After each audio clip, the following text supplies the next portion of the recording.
Hello, everyone. Welcome to another version of Faded Workshop with me, Slim Cyborg, and the lovely. Sierra Us. freaking Gray. Yay! And we have our amazing guest on today, Tusk. So say Hey hi, Tusk. everybody. Hey everybody. Good to be back. Yes. Today we are going to be talking about street performance, the history of, and busking. And if there's a difference, what is the difference? What's considered a street performance? Um, we're going to go over a little bit of the legality of street performing. I'll talk about what I know of the legality of where I street performed. We may delve into this subject a little bit more in the future because we may end up talking about the legality more and how and when it is appropriate and what kind of money you would make and how you would share with the government or whatever, or if you should. Wink, wink. Um, Which is a lot different than, or it could be a lot different than what it has been in the past. So, I looked up some stats regarding those kinds of things, but we don't really know where our world's going. So we're not. I mean, yes, we're experts, but take it with a grain of salt. We're just telling you what we know. It's all for fun. and eventually the world will get back to enough to where hopefully meandering down the street is an everyday thing again, and we can have street festivals again where there's a bunch of performers and stuff like that and vendors, and so yeah. I'm just looking forward to when I can walk down the street and if I bump into someone, I can just say sorry and not have to disinfect myself. Exactly. Yeah. Yeah. The last week I was at the supermarket and I got out of my car and some elderly lady asks me to come over to help her load her car, and for a second I had to think, do I want to accidentally get infected by her? And I just thought, I'm going to bite the bullet. I'll just clean my hands off after I, help her, and just I'll be careful about it. And walked over and I helped her and stuff. And so I can't wait till the day where helping somebody doesn't have to be, am I going to get sick thought, Yeah, it doesn't, yeah. Yeah. Carrying Same thing someone's happened bag to is me. A guy in a wheelchair dropped his stuff, and he was like, no, no, no, no. But also with not to bring up too much news, but um, my roommate works at the grocery store, and he's Korean, so yeah, it's not a We're safe. he came home Not the a, other night, and literally, I hope he doesn't mind me saying this, because I felt I like really hurt my heart. I was like, he was like, it really sucks to be a Korean grocer in yeah. Colorado right now, and I was like, oh, I'm We're so sorry. we're gonna delve into the situation a tiny bit. I don't want to Yeah, get I feel into like that's a subject depressing. for a different day. Well, we're gonna touch on it, but yeah, and we'll talk about other things. But I do want to talk about it because it happened right down the street from us, Yeah. both you and I. So, well, without getting into more dark stuff, let's just get into the subject and let's watch some fun stuff about street performing, and watch some people performing in the streets for people, and then we will discuss it a little bit, and then I thought I had queued up the history of medieval street performance, but I wasn't able to queue that up as where I wanted. So hopefully I will find that and I will share that with us as well, because I found some interesting history about Well, street performing in medieval times. and actually, that's perfect if you find it or not, because all I had was some light facts about like I didn't know that was happening. Well, I did, but I didn't know a lot about it in medieval times. But I want to touch on some modern things, the, adaptations from that. So yeah. And the roll the med, tape. medieval times, you had the travelling minstrels, and they were called mummers. It was like they'd go around in a wagon and put on small plays on the site, like a caravan. But people would go around the town ahead of them, like a day or two ahead, and You know, perform songs and parts of the play to drum up support. So that's kind of where the busking thing came from. Yeah. you don't mean medieval times in Anaheim? I don't. Sorry.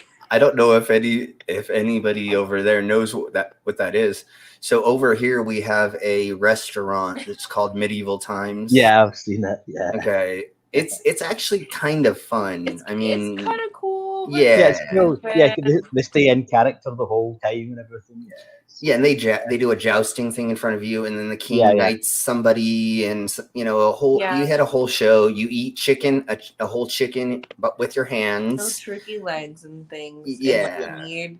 And then depending on what section of the room you sit, that depends on what night you bet on. Yeah. Or whatever. cheering for. Yeah. So it's like a dinner show. Yeah, they have them stupid. all over Europe, like in Oh. Spain and Italy. You Well, have these things. Oh, Great they have- fun, absolutely they- great fun.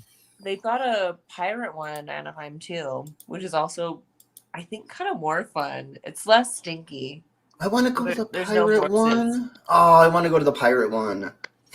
Yeah, I'll have to. We've I'll gotta- have to we've gotta Google go. What it is, but When we go on tour next time, we got to go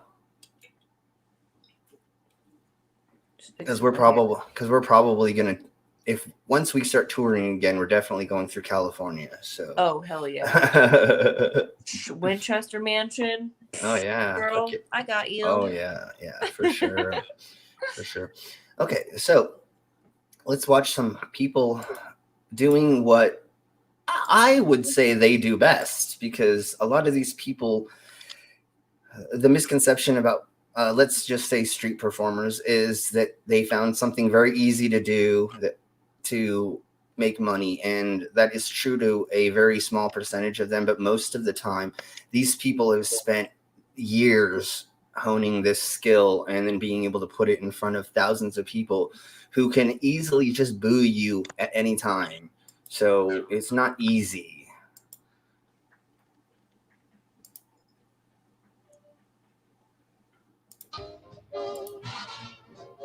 Pure natural energy bursting from those who perform and those who spectate. No matter what type of art, Hey, Snark. it all matters. But why the hell are they out here?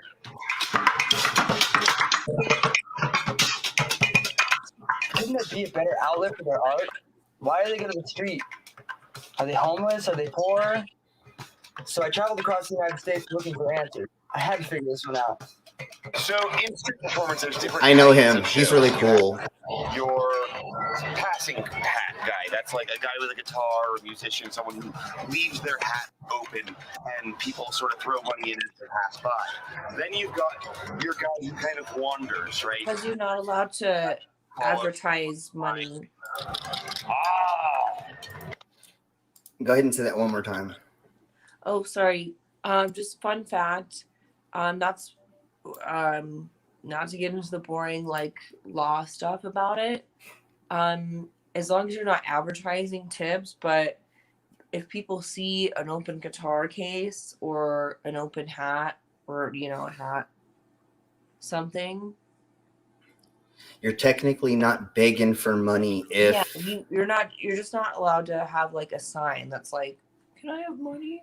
yeah, there's a lot That's of places. Yeah, there's a lot of places where as long as you don't have the sign and or like when I performed in Boulder, you have to have a permit if you put down tools of the trade, or if you set something up like a suitcase or something, you have to get a permit. So what I did was I took my wagon and I put everything in my wagon and I pulled my wagon by my ears. And then when kids wanted to ride in the wagon, I unloaded my wagon, set up my stuff, did a show, and then put it all back in and then kept moving. So the cops never could fine me for having a set up show. And I didn't take up anybody's spot, because that was the other thing is there's like 8 different spots that are really, really good to busk at in Boulder. But what I did, Boulder, like, you could just be like, I'm just a hippie. I'm a free spirit.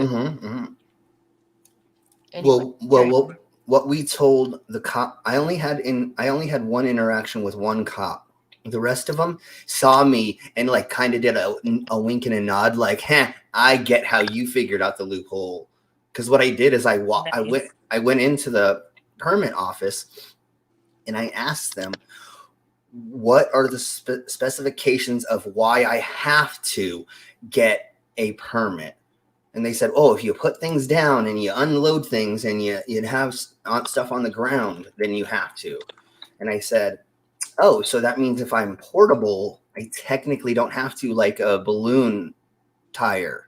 And they were kind of like, oh, one of those things that's like, it's different, kind of like what I've been dealing with today, like with benefits and stuff. It depends on who you talk to. Yeah. It depends on what county you live in, what state you live in, what country. Yeah. Yeah, Boulder is very unique to a lot of other busking places where they're very strict on the permits. Where Fort Collins on street corners, there are 3 street corners that are legal to busk on around Old Town Square. So as long as you're on that area or in that area, you don't have to get a permit, and you just talk to the other buskers and figure out how you're going to rotate through your time. You know, you're like, I got 2 hours here, then you can do the rest of the day or whatever, or I'll do an hour, go to the bar, get drunk, come back, do another hour and 2 hours or whatever, you know. Yeah, that sounds nice. So we were very friendly. And then 16th Street Mall, downtown Denver, technically all up and down the couple city blocks where the trolley runs, you can busk almost anywhere, and it's legal without a permit. You just have to be nice and get, respect the other buskers, and you'll get your time. But like for me, and that, like, not that it's like crazy, and I'm not afraid of homeless people, but as a girl, that's one street I don't want to do it like completely solo, just like, here I am. Well, like, and nothing sexy, but just like. Well, 16th Street Mall is where I got jumped by those 6 kids. Yeah. So yeah, even there's dangers involved. even I got that too, but carry on. Yeah. Tusk, do you want to put in anything add in anything? Yeah. There's very, very few laws in Scotland that cover busking. There's 2 bylaws that I'm aware of. One is you cannot busk in a railway station or an underground because it's a public nuisance and a fire hazard. And in the city of Edinburgh, you cannot use any form of electrification or amplification for your instruments. So it's acoustic only, which has put a lot of people off, obviously, but it has given rise to some ingenious inventions for amplification without electrification. For sure. I think that's kind of cool. I do. But Scotland especially has Edinburgh, especially has the Fringe Festival, which is a world famous festival, which started out really as street performing, but as it became bigger, it attracted more and more people. And what they would do, there would be a place in St Andrew's Square, which is more or less the town centre near Edinburgh Castle, where everybody would come along and hawk their show. You know, they'd do like a little excerpt from it for me. You know, they play a song from the play, or they play one of the songs from the gig they were going to do. But everybody did it regardless of their stature. If you were a first timer or you are world famous, everybody lined up and waited their turn. So once people had done their turn, say you were on first, it was 1 o'clock in the afternoon, you had nothing to do for the rest of the day. So you'd go down one of the side streets and do your show there. So you walk around Edinburgh during the Fringe and there's maybe 200 or 300 street performers in the city centre alone. You know, it's absolutely amazing, which is probably why there's no amplification allowed, because I imagine 200 or 300 street performers all with guitar amps and PA systems. Yeah. Yeah. Oh, that would be crazy. But we have some performers and perform frequently. One springs to mind called Clanadonia, where it's drums and bagpipes, very traditional Scottish tribal music, and you can hear them clear across the city when they play. Absolutely fantastic. That'd be They, awesome. they travel they traveled all around the world, and people come from all around the world to see them. You know? But that's their full-time thing. That's what they do. Yeah. I'm hoping to make it to Fringe whenever they do it again. If they do it, well, next time it happens, I'm hoping to be over there, because I was talking to some promoters and I was supposed to be there this year or last year, but you know how that goes. Yeah. Okay. Hey, Brainless. Hey, good evening, people. And let's say hi to Demon. Oh, yeah. Hello, Demon. I saw him in the side chat. We've got the Snarkipus, we've got Demon Orb, Yeah. Doctor Whom, And then Micro. the little raptor. Micro, obviously. Hello, Yes. Micro. Yes. All right. Well, let's watch a little bit more, and then we'll discuss. And we'll keep trying to do this the correct way, where we show a little bit of video and then commentate, and show a little bit of video and commentate. And right before we get to that, everybody say hi to Dave. Hi, Dave. Hi, Dave. Hey. Mr. Miyagi, we love you. That guy's great. He's awesome. Balloon animal artist, things like that. Then you have. So that's my friend Chainsmoker. That's what I do. That's what his Circle name crowd is. is where you get a group of people together. You do your show, and then at the end, you turn your hat over. You gather your crowd. Then you do a full show with a beginning, a middle, an end. By the time they even reach for their wallet, they're thinking about the amount of time they've spent with you, the connection they've made with you, the show that they've just taken in. It's not just something that makes their day brighter for a minute. They show some appreciation. So this is downtown Denver at 16th Street Mall. That's where they are right now, where we were just talking about. And move on. It's something they feel a bit more connection with. It's definitely a different kind of experience, a more all-inclusive experience. You know what I mean? My name's Chainsmoker the Magnificent. I'm 31 years old, and I'm a street performer and escapologist. It means I escape from hard-to-get-out-of situations. I stuck around for the show, and I have to say it. Chainsmoker the Magnificent was damn funny. He roasted people like it was second nature. He was so smooth He's with really his jokes, good. and he had He's really plenty good. of them. He taught me a couple things. Watch closely. I like his I'm not going to dialogue. touch. I like his dialogue. Like he's respectful. Like, no offense, performers, especially magicians. I'm so sorry. I love them. They can come off a certain way. And he seems just so sincere and so nice. And, excuse me, like, he actually is passionate about what he does. And, like, I like that shows. Like, sometimes it doesn't always show on camera. But, yeah, I like this guy. I don't know. So I've met him, but I don't know him like Slim knows him. So carry on. He is really good at verbiage. He's really good at people talking shit, hecklers. He's really good at heckling. He taught me a couple things about hecklers that I wasn't as well informed on, and he showed me a couple things. He says, remember, most of the time they're there with their lady, so you just got to make it so it's embarrassing for him to his significant other. Well, let's just say a significant other. If there's a couple there and one of them's heckling, you just make it embarrassing for the other one, and then that just shuts them down. And then see how he's having them hold the rope. He didn't set up an area that's roped off. he actually asked the audience to hold that rope. That is audience participation without any, you know what I'm saying? Like they're participating without even understanding they are to some extent, you know?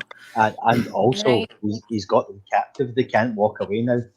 Exactly. In a way, the rope kind of makes them feel a bit more secure. Like they're participating, so they don't have to be embarrassed about not participating. And now they're they don't safe. have to like cross. They don't have to clap or anything or put their hand in their pocket. Yeah. They've got the rope.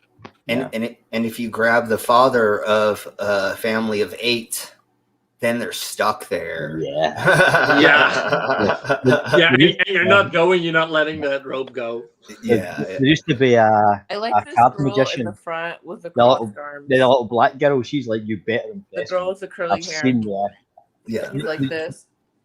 There used to be a card magician. Yeah, bring it. A guy in Glasgow.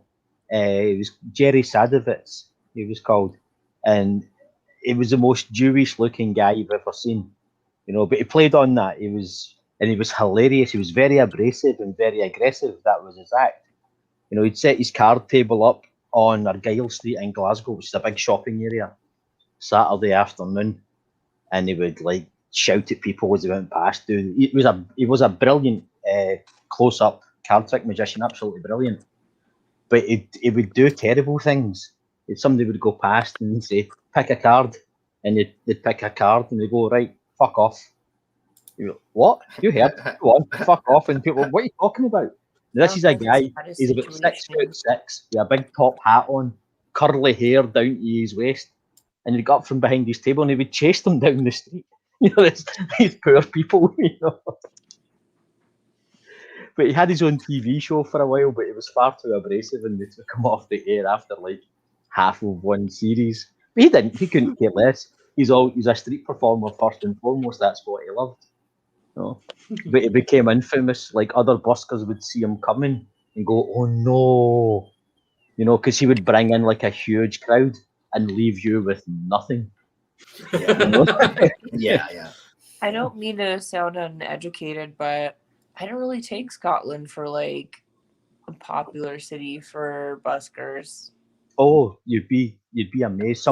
If you go on YouTube, put in Glasgow buskers, we have some world class talent here. Absolutely world class talent. Yeah, they have a square, or they have a place in Glasgow that is notorious for the traveling buskers to go, and they do have their own handful of really talented people, and it's awesome, man. Lots of areas in Glasgow city centre, like parts Buchanan Street, Sucky Hall Street, and Argyle Street, have all been pedestrianised. It's like here, where in is this, you said Colorado or Denver? Yeah. It's kind of like this. It's a big pedestrianised shopping precinct, and we've had. Kentucky, the neighborhood I live in, it's getting a little gentrified, but it's kind of like it's coming up from the north and trickling down towards us. So we still have a lot of and we're on the border of Denver County. So there's a different Colorado County that's a little more relaxed. And so we still have some of these things, but we've this year lost a lot of Denver landmarks, right, Landon? Slim, sorry. Yeah. Sorry. But are you still living in Fort Collins? Yeah. Well, but I think if you, like you said, you didn't expect to be this big in hey friend in Scotland, but I think in every country in major cities you'll have buskers, because it's everybody just Jeff mute this time. There you go. I muted you, so unmute yourself whenever you're ready. Go ahead. Sorry. But Everyone say hi to Et real quick, and then Tusk, keep going, I think. But I just was brainless there. The big cities in Europe. Oh, yeah. Yeah, There is a tradition dating back hundreds of years, which I'll come to later on as we go into more of the history. But the travelling folk, that's how one of the ways they made their money was street performance, street theatre, street art, singing, dancing, music, and so on. And it's caught on, because I'll get into once we start talking about the history of things. I'll get into it more then. But in our kind of culture and community, you have to have. We call it your turn. You get up and you do your turn. If you go to a party at New Year or whatever, you have to be able to sing a song, tell a joke, play an instrument. It's a long tradition of performance amongst travelling community. Yeah. So, Slim, Yes. did you want to touch on like any legalities or Yeah. anything I just. else? Yeah. I want to just show a little bit of Chainsmoker's approach on how he does street performing, and I just wanted to talk on some of the tricks that he's using to keep the audience engaged, and then right after that, then we can definitely go into the legality, and then we'll Okay, show. well, not that I was like pushing towards that. It just seemed like my research focused on that. Yeah. Because it can be like a little confusing. But what I wanted to touch on was something personal. Go ahead. We'll go for it. Not that personal, but so I don't know who's a fan of Amanda Palmer. She was in the Dresden Dolls. Oh yeah. Oh yeah. And this book, it's one of my faves, The Art of Asking. And she goes into detail about her experience with and I should have provided images, I'm sorry, but just went into detail about her experience with busking and choosing it as a lifestyle. Like she worked part-time in an ice cream shop, and they would let her keep her costumes down there, and she'd change and go into Boston Park. And so I don't know if anyone knows her, but I've always been a big fan, and she actually inspired me to be a performer. I used to do music, and like we both have like alto baritone voices singing, and play piano, and she's a weirdo.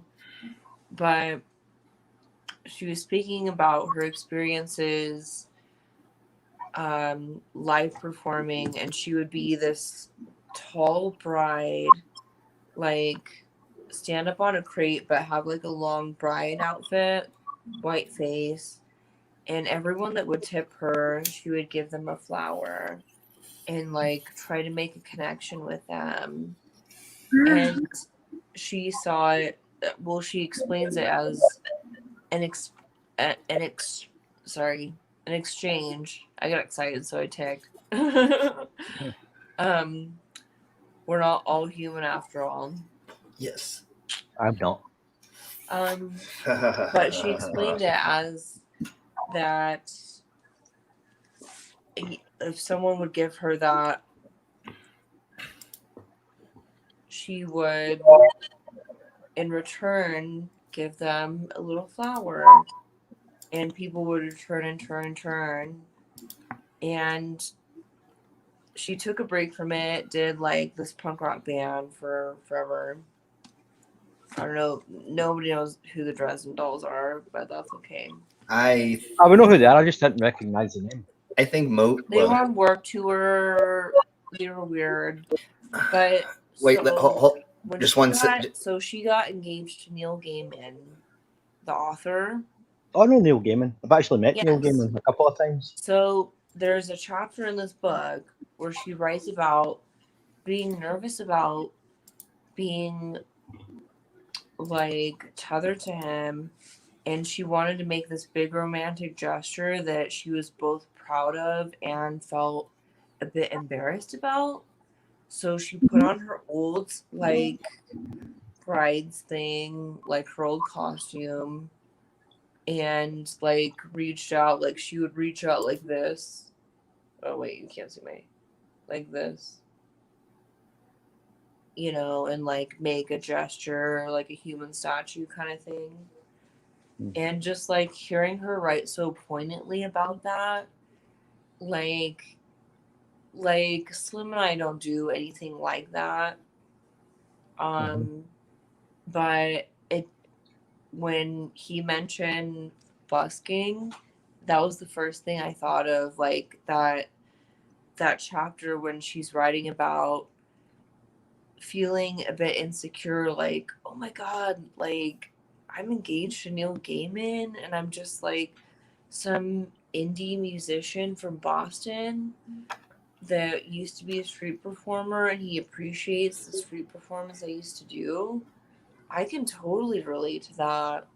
You know, like the fact that you guys watch this and that it takes such dedication and organization, which is hard for me.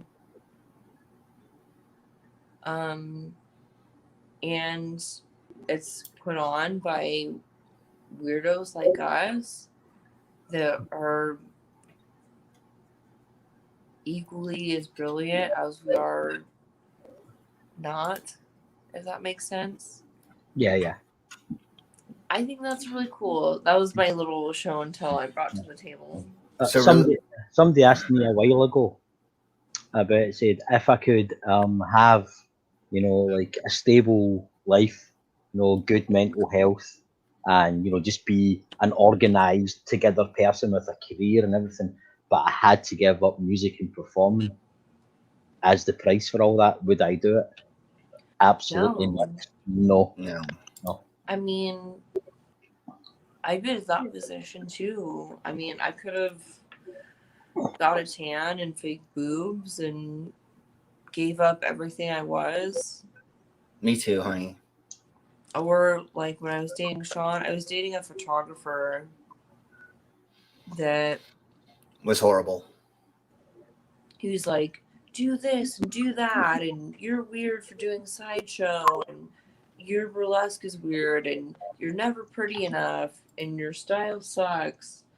And I'm like, I'd rather be myself and do that, because that's what's the most important thing, than be someone else for popularity. The only way for us people to keep our sanity, or for people like us to keep our sanity, is to do what we need to do. Otherwise, yeah. I was never really artistically fulfilled, like as far as performance, until I met Slim and got into sideshow. For me, it's pick up my guitar or pick up an axe and go on a killing spree. So, you're feeding back just a tiny bit, so that's why I keep muting you. So if you'll just mute yourself whenever you're not talking and unmute whenever you want to talk, that would be great. I think your gain is a little too high, but don't worry about changing anything right now. Just we're just excited to see the expressions on your face. Oh, and Tusk, please stick with the guitar then. Well, I'll stick with it until I come to Dutchland, and then I think I'll swap it out for an axe.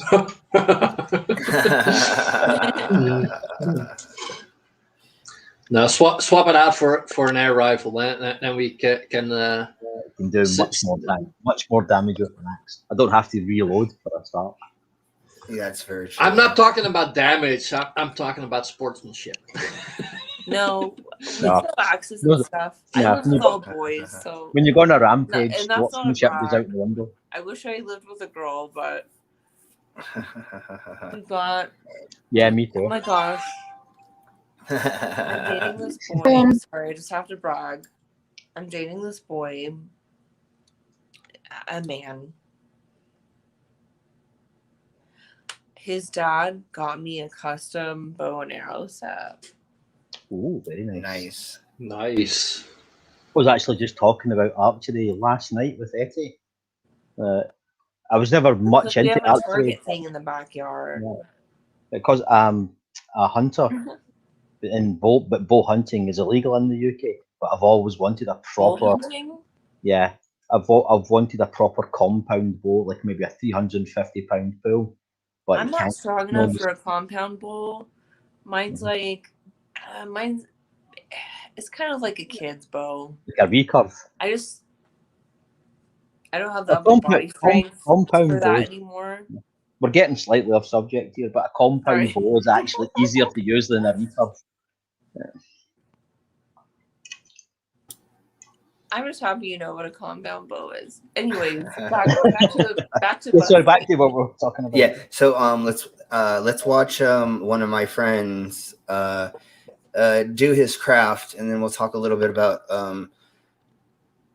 what he was doing, how he was interacting with the crowd, and then we'll talk about some legality, and then show some more awesome performers. And then I'll talk a little bit about how I cut my teeth learning sideshow by busking on the street, and how I had money thrown at me, and how I almost got into multiple fights and all kinds of fun stuff. And the hoops I had to jump through to be able to do these things on the street, because cops would walk up and see blood, and they usually didn't like that. So here we go with more stuff. Oh my god.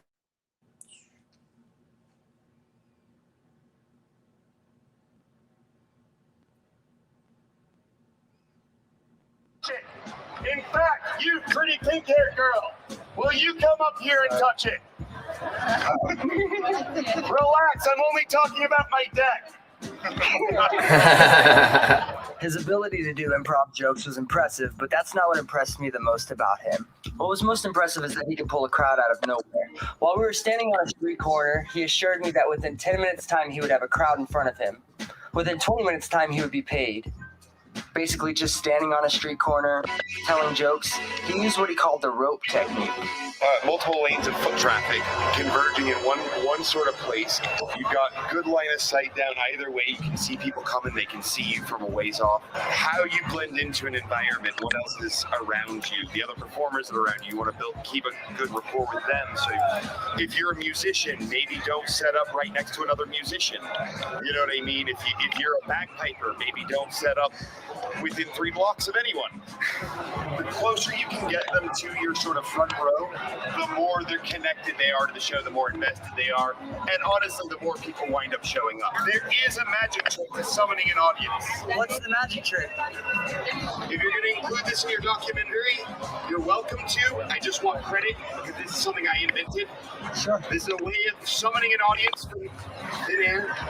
Watch close. Anyone who's a performer who's trying to get started, the hardest thing that you're going to run into is getting an audience together. That's very true. It's so difficult. You make a promise. It's simple as that. This is the amazing rope trick.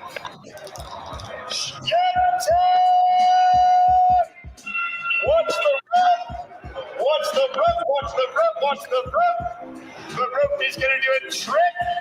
You do not want to do a trick or you will feel stupid when you see it on YouTube. You need to know how loud I can sing, dude.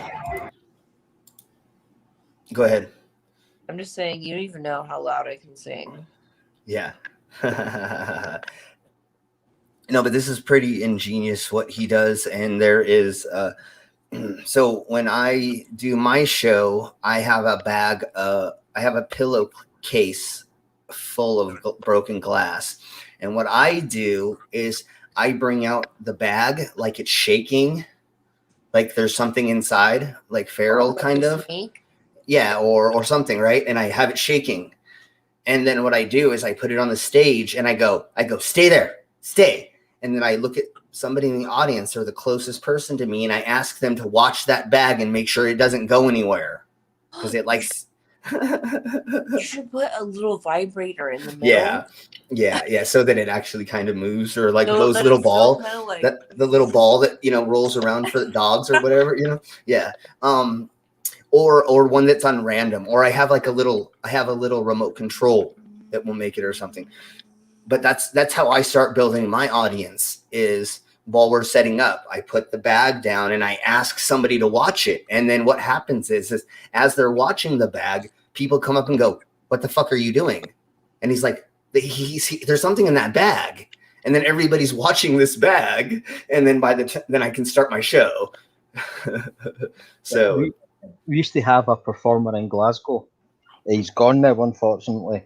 But he was a joke teller and kind of just conversationalist, But what he would do to gain a crowd, he would stand in the middle of one of the pedestrian areas and look up and point. yeah.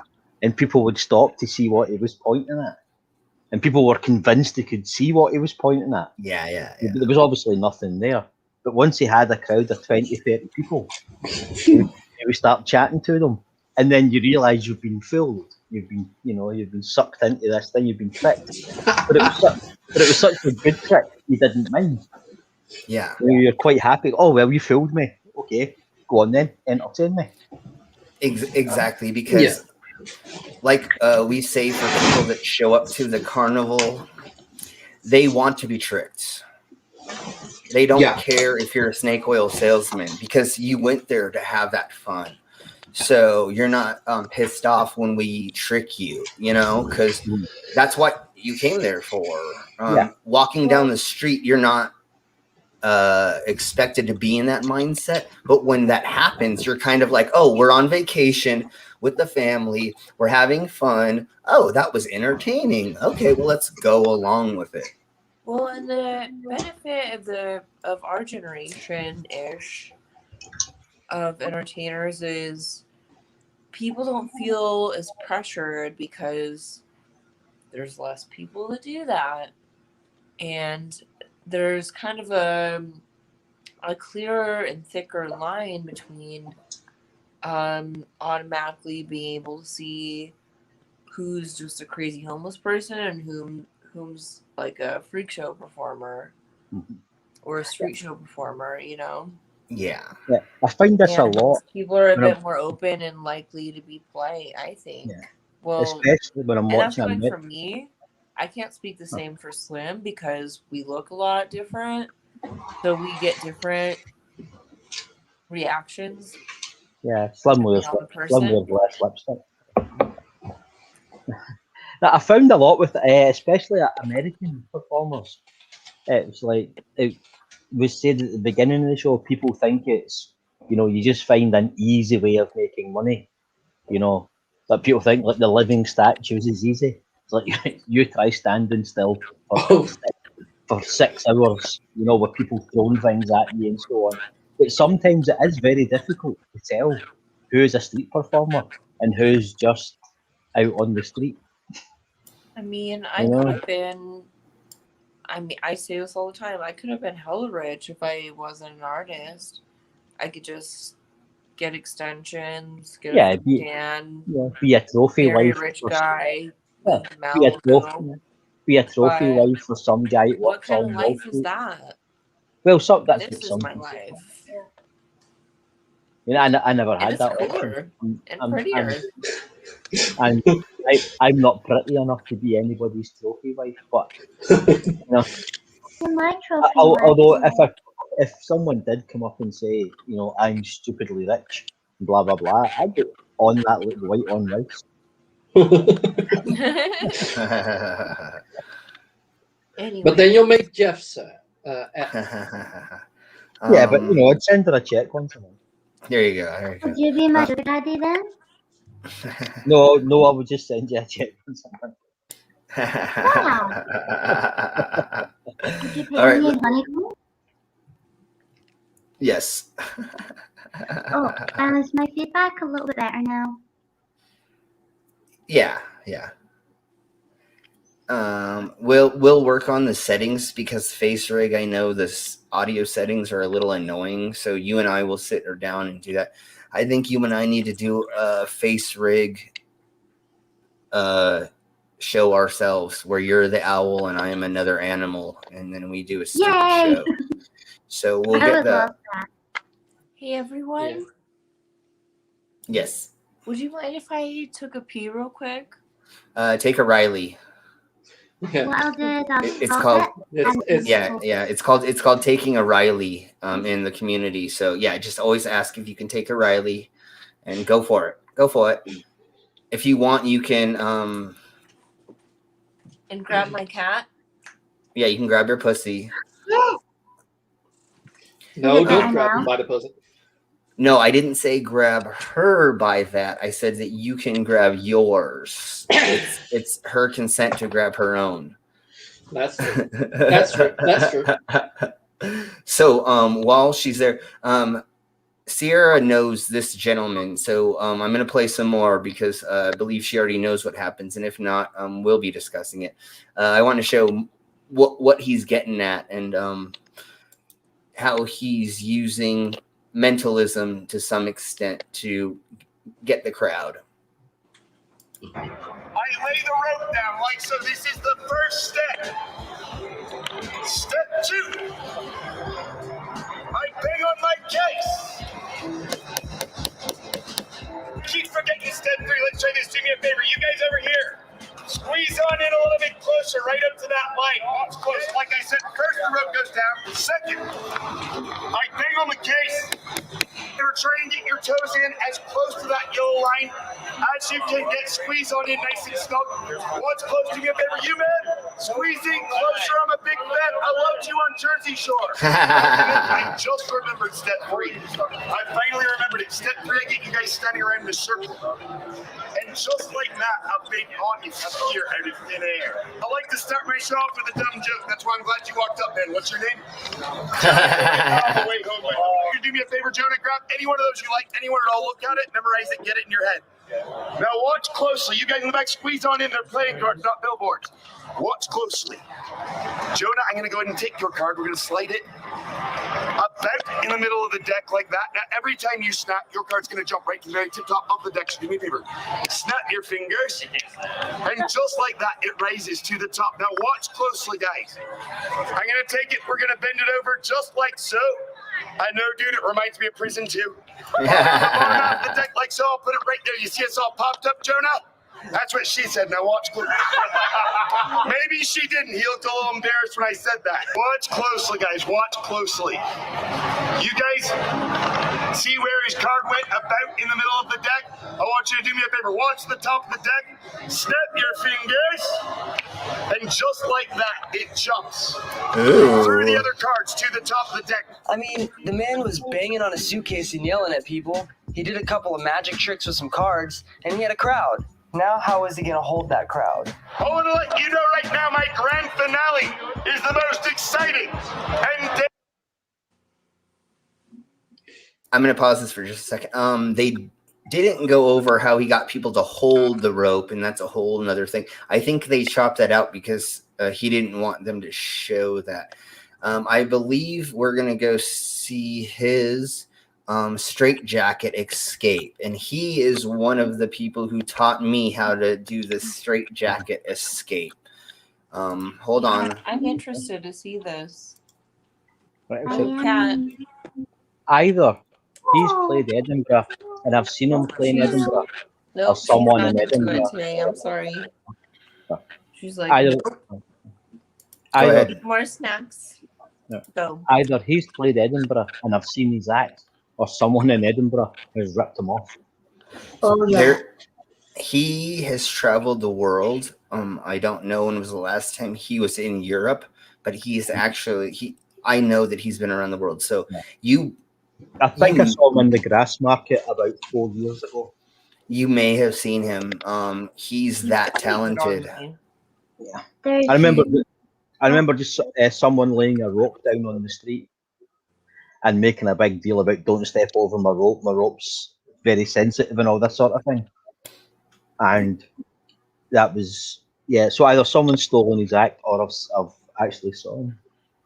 Yeah, See, one of my favorite street performers whose name escapes me. I just know him when you see him, and he's there at every fringe. And what he would actually do was he would have like a child, like possibly like 4, and just bring this child and like stand this child on top of his suitcase, and like put a whip in the child's hand, and like a hat and on the kid, and like dress the kid up like him, mhm. and then just like sit down and watch the kid and just start clapping and cheering really loudly. And that's sort of how he would get his audience, was pretending that this like little 4-year-old was about to do all these amazing tricks. And then he would go, I can't believe all of you missed that, like he did a backflip and like da da da da. And this kid was like, yay, I don't know why I'm happy, but I'm very happy. Yeah. Um, That's Enigma didn't do this to get the crowd, but he would bring a little kid on stage and pretend to get him to swallow the kid to swallow the sword. He's like, Oh. "Who wants to help me swallow a sword?" or something like that. Brought him on and then handed him the sword and said, "Okay, do it." I thought you were gonna. You're not gonna do it. And like, I don't want to. Maybe this is an unpopular opinion. I don't think so, but you feel my heart.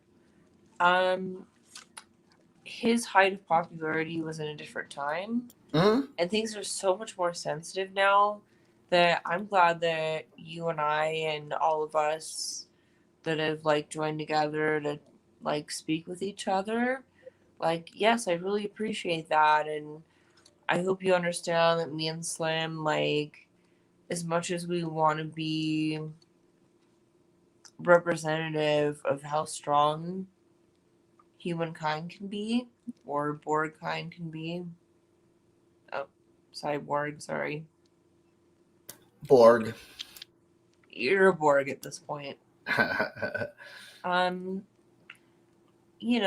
There's a line you have to draw so you don't get too suspicious, because they're suspicious of you anyways. Well, see, the thing is, Sideshow used to be the societal pushing point where, like, the tattooed person was the first tattooed people in public.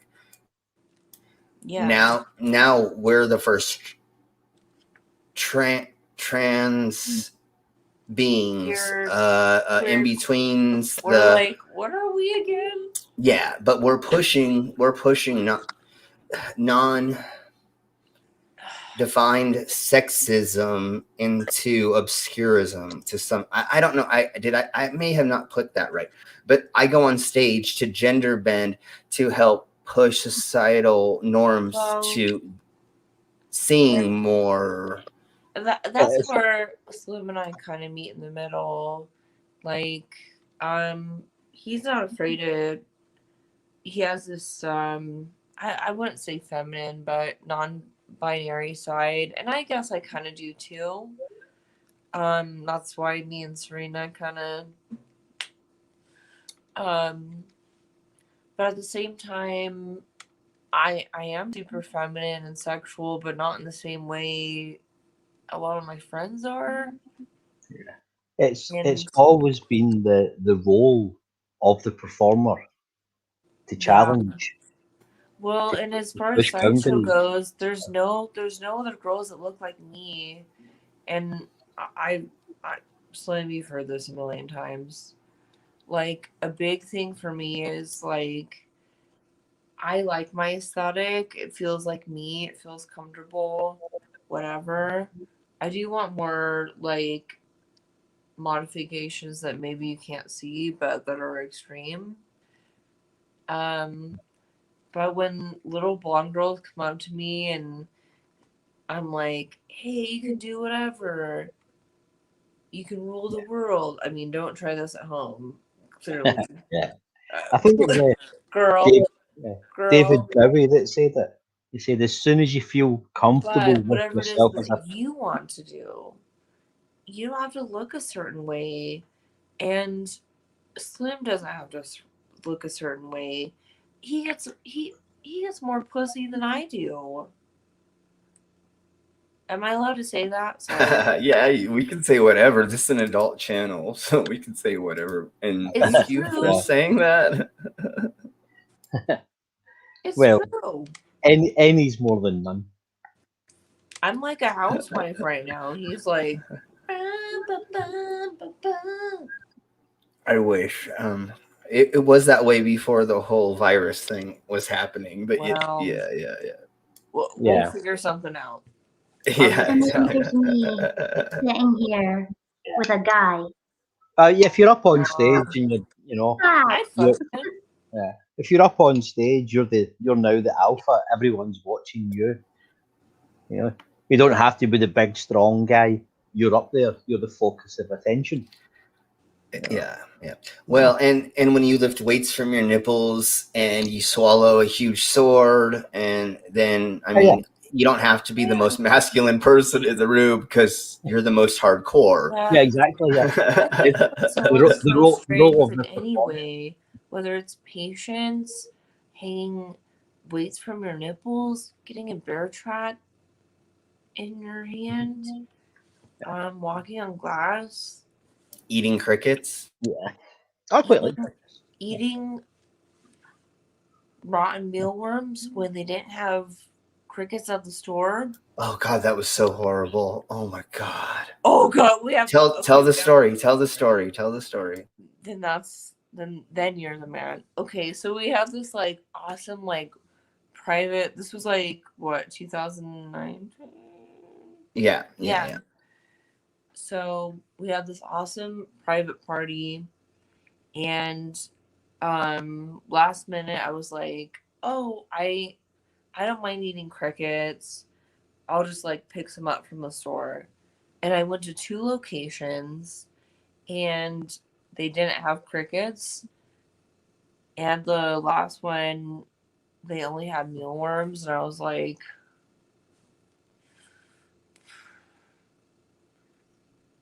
all right, I'll do it. But then I didn't really know how to care for mealworms. Like when you have to like, am I giving away secrets? Like, okay, so crickets, as long as you keep them a bit hydrated, you can even put in like spices and sugar with them.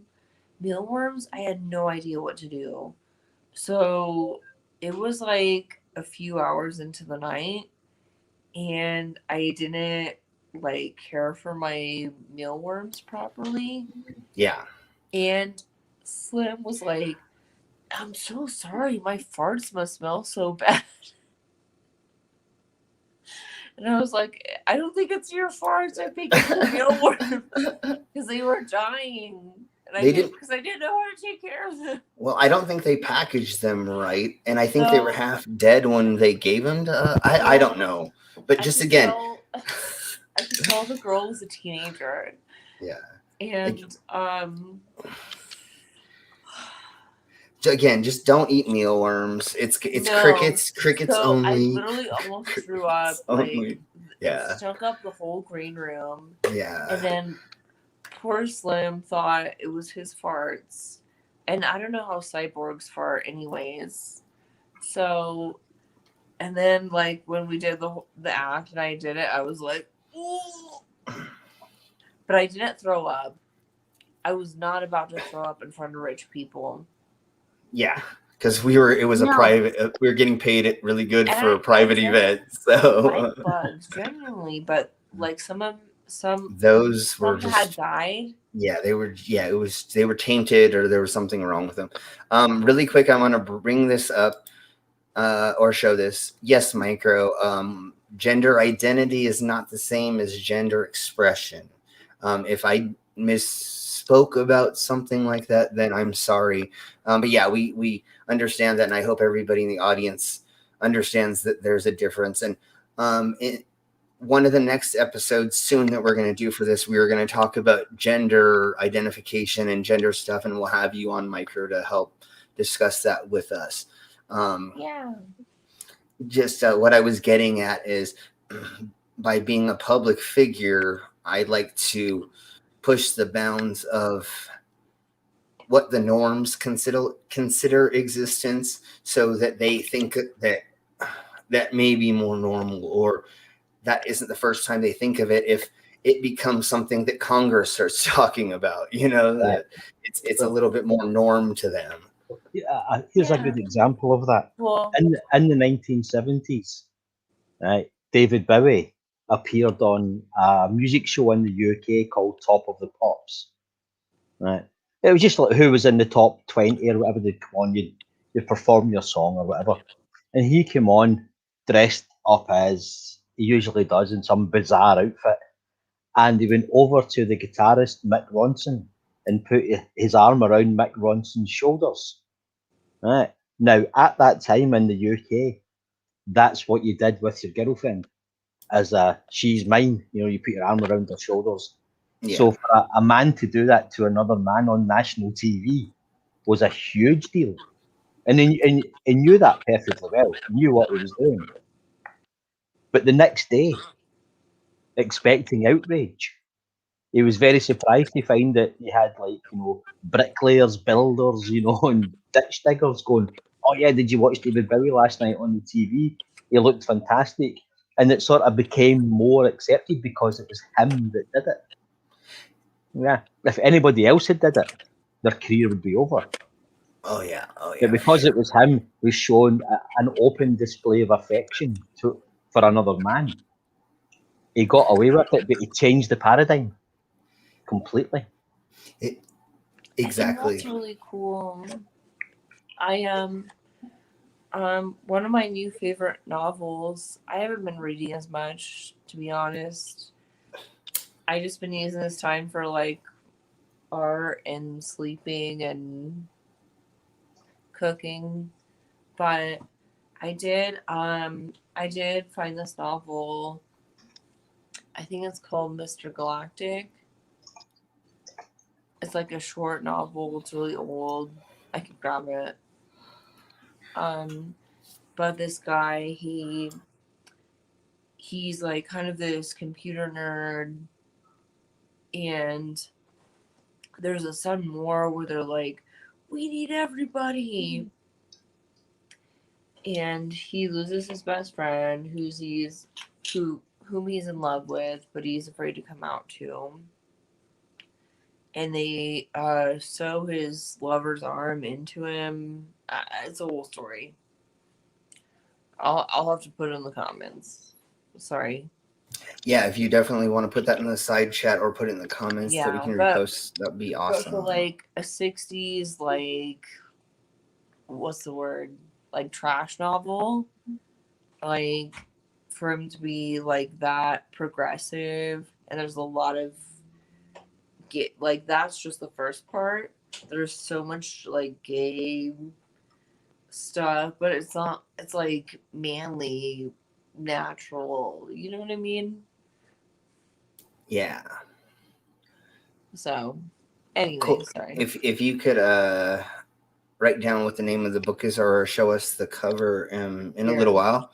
Okay. Well, while you're doing that, so Friday, which is in 2 days, I'm doing a virtual show on Facebook. We're going to do a Zoom call with the audience, and they're going to be participating with us. We have a back room for the performers, and then we have an open room for the audience. We have a magician, we have me, we have a singer, and we have a couple other performers. So check out the Facebook event in the side chat, and then Brainless is posting our links as well for our other stuff. He's posting Slim right now, and then I believe you have all this stuff for Sierra, correct? Brainless? Yeah, her two Instagram pages. Yes, and then we have a link for Sierra Gray has started a Teespring. So do you have your mask? Let's see your mask. Let me put it on. So why don't I have a link to that yet? Be gentle with me. I'm new to the platform. What on earth is Teespring? But I did design these, and I I feel like I want to order everything before I send them out.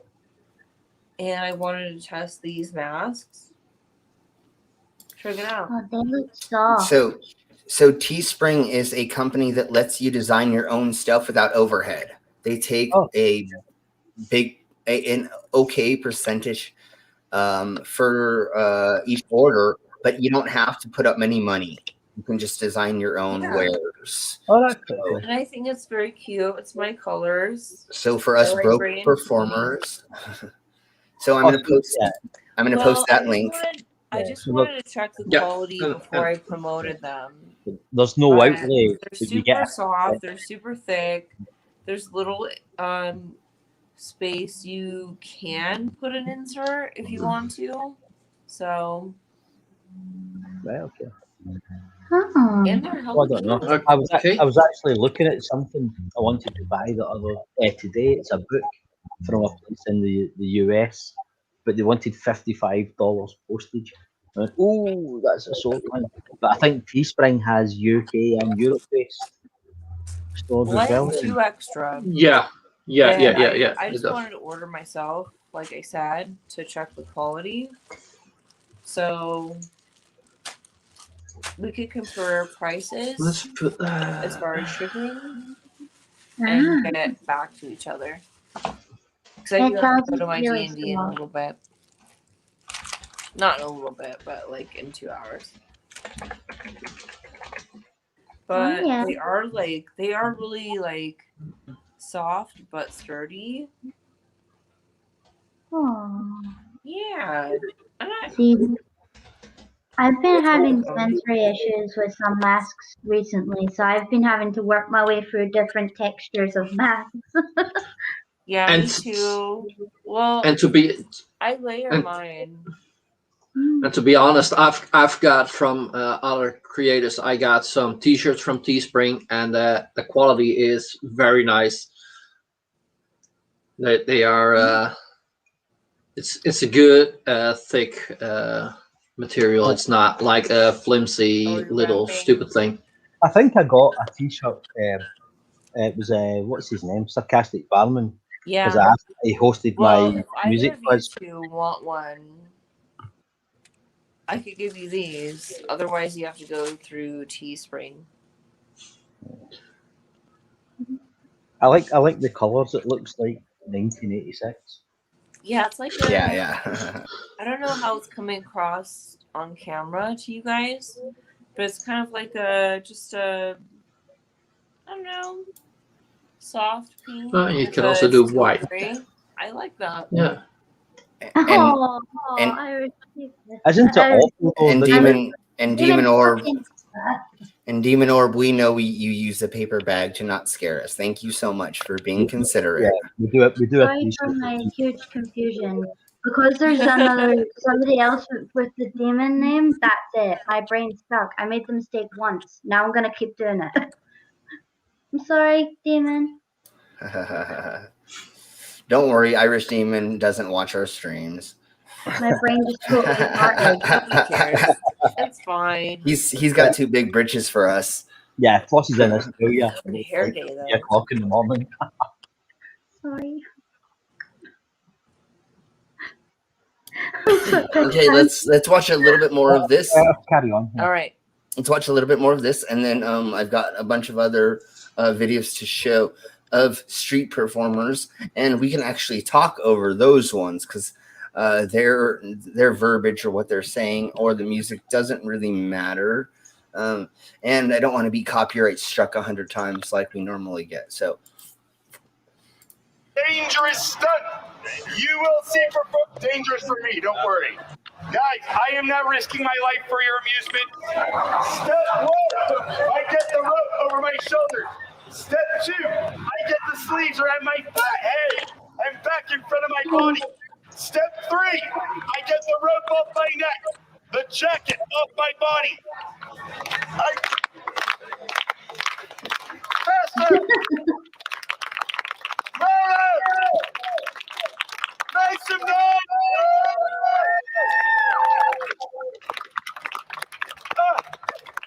Guys, I'm getting to the hard part.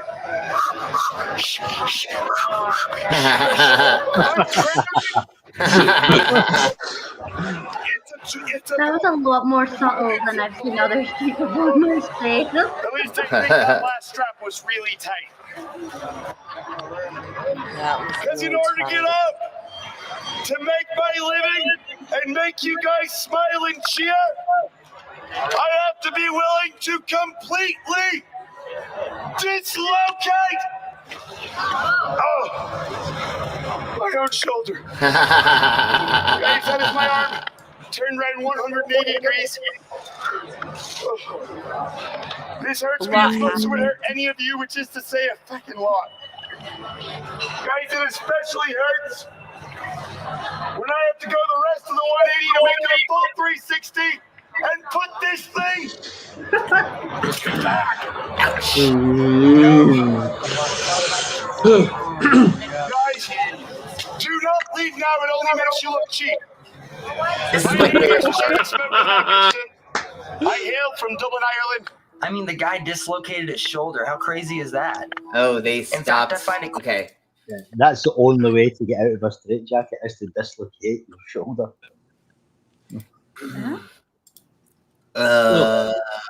Is it though? Because like I learned to dislocate my right shoulder specifically for that, and then learned that I didn't need to, and I I don't- was 10.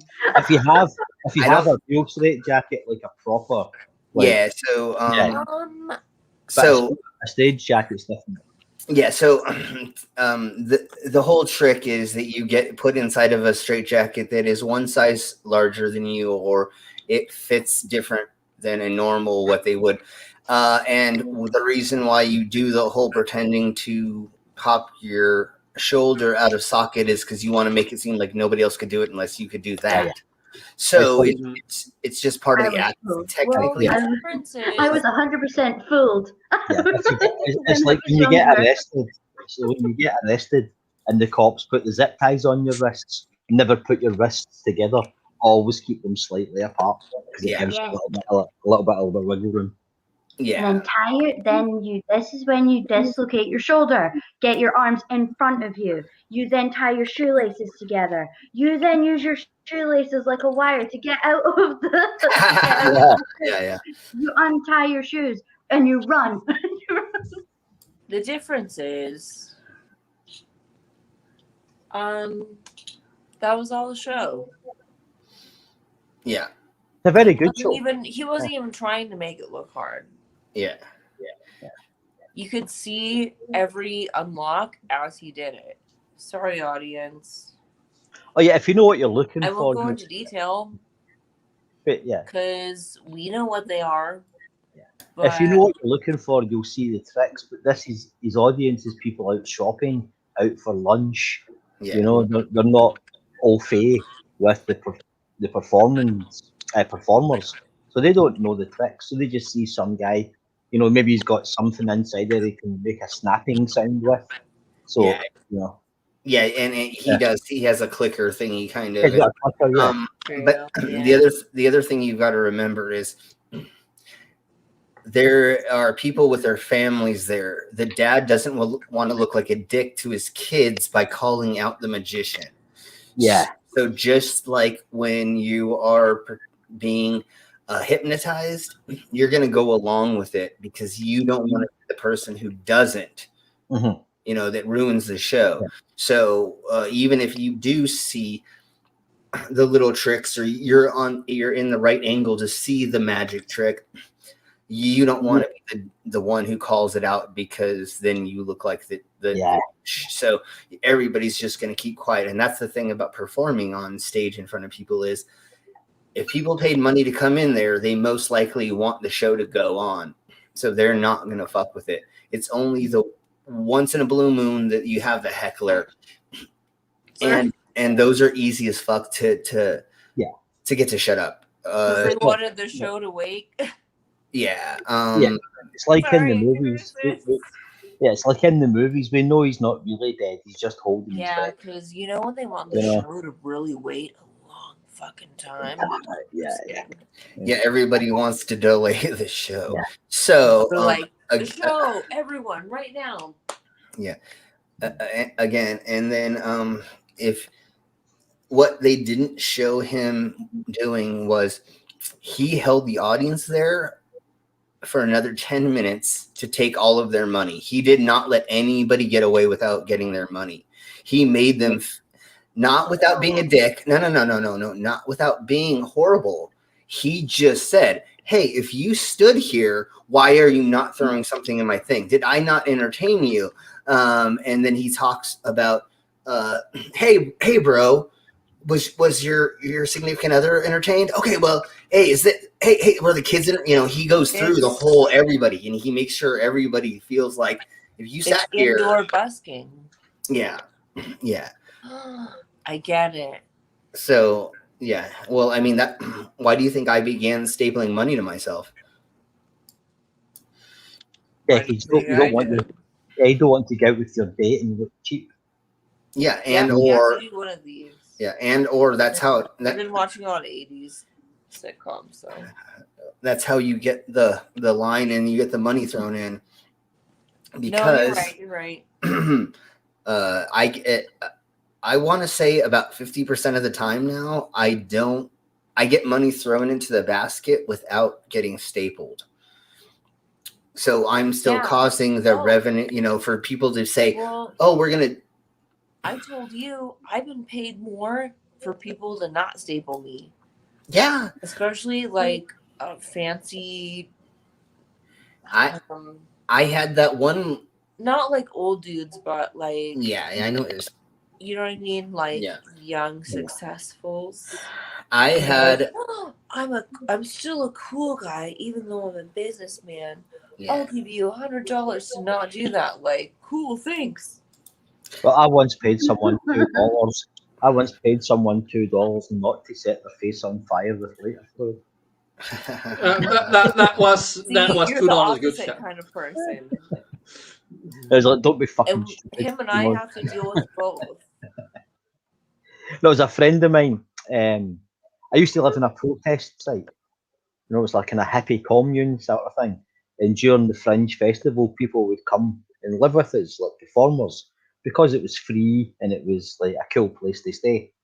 And, they would practice their acting, in private and so on. But one of the boys there, Angus, decided he wanted to be a street performer, but he couldn't do anything, But he thought, if I just set myself on fire, then that'll be good. I said, yeah, but you realise that is stupid and dangerous. But he covered his face in lighter fluid. And he said, he said, if someone gives me £2, $2, I'll set my face on fire. And I said, I'll give you £2 not to set your face on fire. But he said that was the easiest £2 he'd ever earned. But if I hadn't paid him, he'd, third-degree burns all over his stupid fucking face. Yeah. I don't think it's meant to work like that. That's not how it works. No.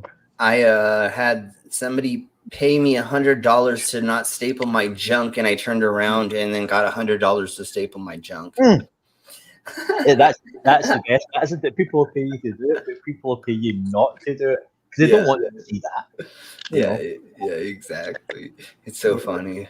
But it never occurs to them that they can just walk away. Times actually. Sorry. Sorry. I just saw a text. I'm still on my phone. Sorry. We've been moving around shit and stuff. We're getting a new roommate. My boyfriend just texted me, don't shop at King Supers. Yeah. That sounds private. And our roommate works there too. Yeah. I had two friends. Sorry, I don't know what's going on, but you didn't hear about yesterday? No, I did, but I don't know if is there something new? Okay. There was at the same brand supermarket, not the one by me, but another one in a different town. Someone went in and shot a bunch of people recently. So yeah, let's let everybody have a gun. Oh, we have guns. That's okay. But Yeah, but you shouldn't have every stupid fuck have a gun. Guns aren't dangerous. People are. Yeah, but that's why not all people should be able to have a gun. Yeah, you have a gun, and you're a fucking idiot. Sorry. So I just have using another opportunity to have a go at brainless there. Huh? No, I was just using an opportunity there just to have a needless dig at brainless. I mean, I wasn't planning on going anywhere anyways. So I used to have a couple of friends who'd go out busking, and they would get an old beat-up acoustic guitar with like one string on it, but they would put a small tape recorder on the inside and play Bob Dylan songs and pretend that they were right. You know, and it was hilarious because no one really believed that's what they were doing. Yeah. But they would give them money for the sheer audacity of it. You know? But they could make maybe 50, 60 pounds. We've got plenty of protection. I knew of a busker in Fort Collins who would turn on a boombox and pretend to play the songs. So every day I would walk to the bar and I would call him out twice a day because as I was walking to the bar, I'd stand next to him and go, "Yeah, you're playing that song really good, huh?" And I'd like point to the guitar because people would like just be walking by and just throw money in because they weren't paying attention. So I'd stand there and be like, "You're great at guitar," and like he's not strumming the guitar; he's just moving it around like he's playing it. And I would just stand there until he would go, "Get away, go," and I'm like, "Bro, just like learn, just lip sync." Yeah, exactly. He was not playing the guitar. Yeah, he wouldn't even learn like the easy like a chord like. What are those called? What chords are those that you play live on stage that make things easy? Power chords. He wouldn't even power chord it. I mean, you can power chord almost any song to some extent. You know what I'm saying? You can fake almost any song. He wouldn't even power chord it. He would just like move the guitar around while the boombox was playing. You know, Santana or like the Eagles. You know, and you're like, dude, he's making money not doing anything at all. I don't mind that. Right? It's like when you go to a market, right? You know you're going to get hustled, and that's just the way of it. You go there for the hustle, you know, and you end up You have to hustle back. That's That's what busking's about. Yeah, somebody completely overprices the product. You haggle them down, you know, and but you still end up paying more than it's worth. You know, because So when someone's hustling like a busker like that, that's got like a boombox and just pretending to play, he's doing something. Yeah, as long as it's a good hustle, I don't mind. So when I what about that guy we seen who was just very aggressively singing "You'll Never Walk Alone"? Just God knows what was going on, but he was just stood there and he was just singing really aggressively. "You'll never walk alone." There used to be a guy in Glasgow who'd go out at 7 o'clock at night to 1 o'clock in the morning, and he would play Pink Floyd's "Wish You Were Here" over and over and over again, right? Because people would walk past and they wouldn't know he'd been playing it for 3 hours solid. Yeah. You know, but it was the only song he knew. I think that's something that I relate to more than Slim, but we kind of have a symbiotic relationship in that way. He's more of a cyborg and I'm more of a copy of a human being or something. And I like that. Like, I would totally like join in and sing with him and be like, oh. And I like that. I like relating to people and making people happy. But I mean, I like scaring them and challenging them by making them feel like comforted at the same time. I think that's really cool. When I was in Las Vegas a couple years back, we were walking down the boulevard and there was a fat drunk Elvis with a duct tape microphone. Oh, on Fremont Street.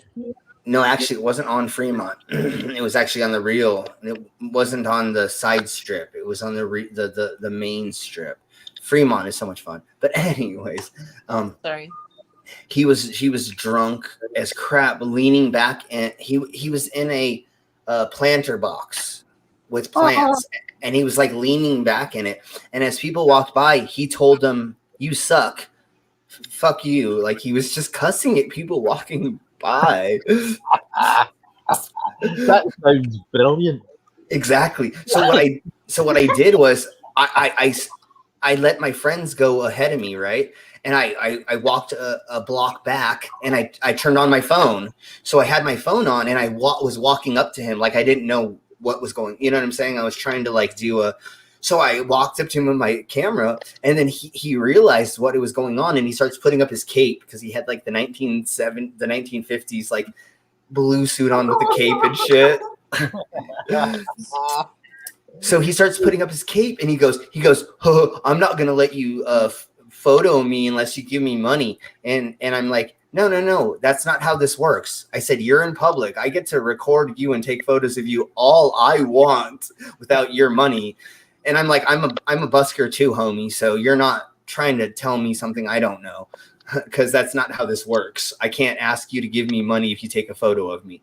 Anyways, he starts telling me, he begins telling me that he is going to murder me in 5 days. Specifically, he says, in 5 days, I'm going to find you and I'm going to come murder you. And Getting cussed out by a fat, drunken Vegas Elvis in a hedge sounds like the best thing ever. oh my God. Fucking great. I was dying laughing. I couldn't like I was not standing up, you know. I mean, I'm laughing the whole time. And so while I'm recording him, I'm saying, wait. Drunk fat Elvis. Wait, what are you going to do to me in 5 days? And I literally got him to say he was going to murder me in 5 days, like multiple times. And he actually said he was going to come and shoot me or something like that. And like, oh my God, it was just like the funniest side. That's an act all in its own. Exactly. That's what I'm. People, I'd pay good money to see that. See, I have absolutely no idea if this guy is a busker, a street performer, or just a character It's just that been stacked. exists. Yeah, I like it's just that been sort of stacked from character. some Elvis shit. Yeah, I think he is the main character of his own story. His name is Lecky Legs. Now Lecky he's Legs from is- Liverpool, and he Okay. is the best person ever. He just dances. You hear music and he dances, and his legs are just all over the place. He's decided that he's marrying Beyonce. I don't know what she has to say about that, but he's definitely doing it. And he's just like, the best person ever. And he does all these like Northern Soul dance moves. Yeah. Well, Okay. This is Random in music in the background. this is in the town of Liverpool, Okay. right? Write the down UK. that screenplay, girl. Yeah, right down. It's in Liverpool, right? No, seriously. There's a pub in Liverpool. Go work on that screenplay. Where there's this guy. Everybody calls him Lecky Legs, which is short for electric legs. Yeah. Right? And he talks the biggest load of shit you've ever heard in your life. Right? Oh, like you. He believes it with Yeah, his like, heart. just like me, right? He talks utter shit, right, about how he's been scouted by these world-class talent agencies, and he's going to go and do this residency in LA. But he's this kind of 60-year-old guy in a really cheap suit who does these bizarre dying cockroach dances on the street. He's And amazing. people buy him drinks. In fact, Slim, if you look Yeah. up Lecky Legs, right, you see, he's fantastic, but he's completely off his head.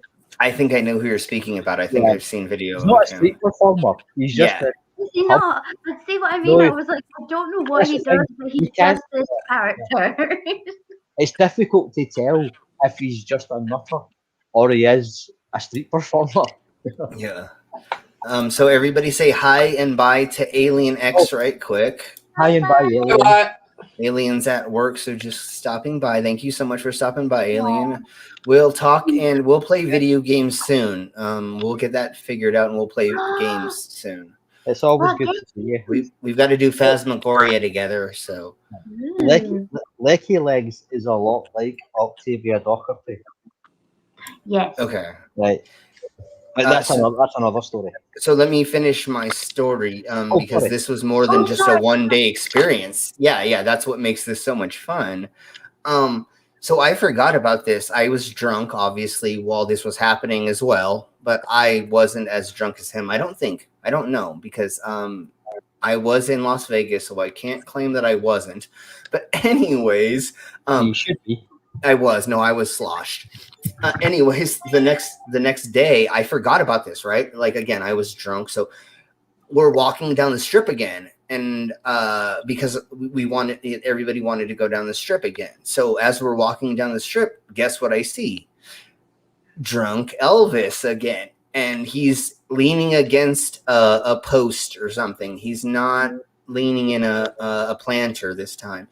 And I walk up to him and I go, 4 more days, right? And he goes, huh? What are you talking about? And I go, exactly. I'm like, exactly. You don't even know that you threatened me. So I sat there. Actually, I gathered an audience because by talking to him, people started gathering around. And I said, okay, so in 4 days, you said yesterday, in 5 days, you're going to kill me. And it's 4 days now. To let you know, yeah, I was like, to let you know, in 4 days, I will be in Fort Collins, Colorado, or Loveland, Colorado is where I was living at the time. I said, if you want to come find me, here's my address. And I wrote it down and I like gave it to him. And I was like, leave Las Vegas to come and to my house and we'll have a battle or something. And he was at the time was so drunk he didn't even know what was going on. He was dumbfounded. But I had like 20, 30 people around us just laughing at him because he I mean, I get fascinated by a lot of the street performers. I mean, I haven't been to Vegas in years because I don't like Vegas. I'm more of a Reno kind of girl. Yeah, there we go. Yeah. Salt Lake City, no. No, that's Utah. I know. That was fun. We need to go to we need to go to Utah. I enjoyed the street performers. Like, we're talking about busking. And the last time I went with my old boss and her friend.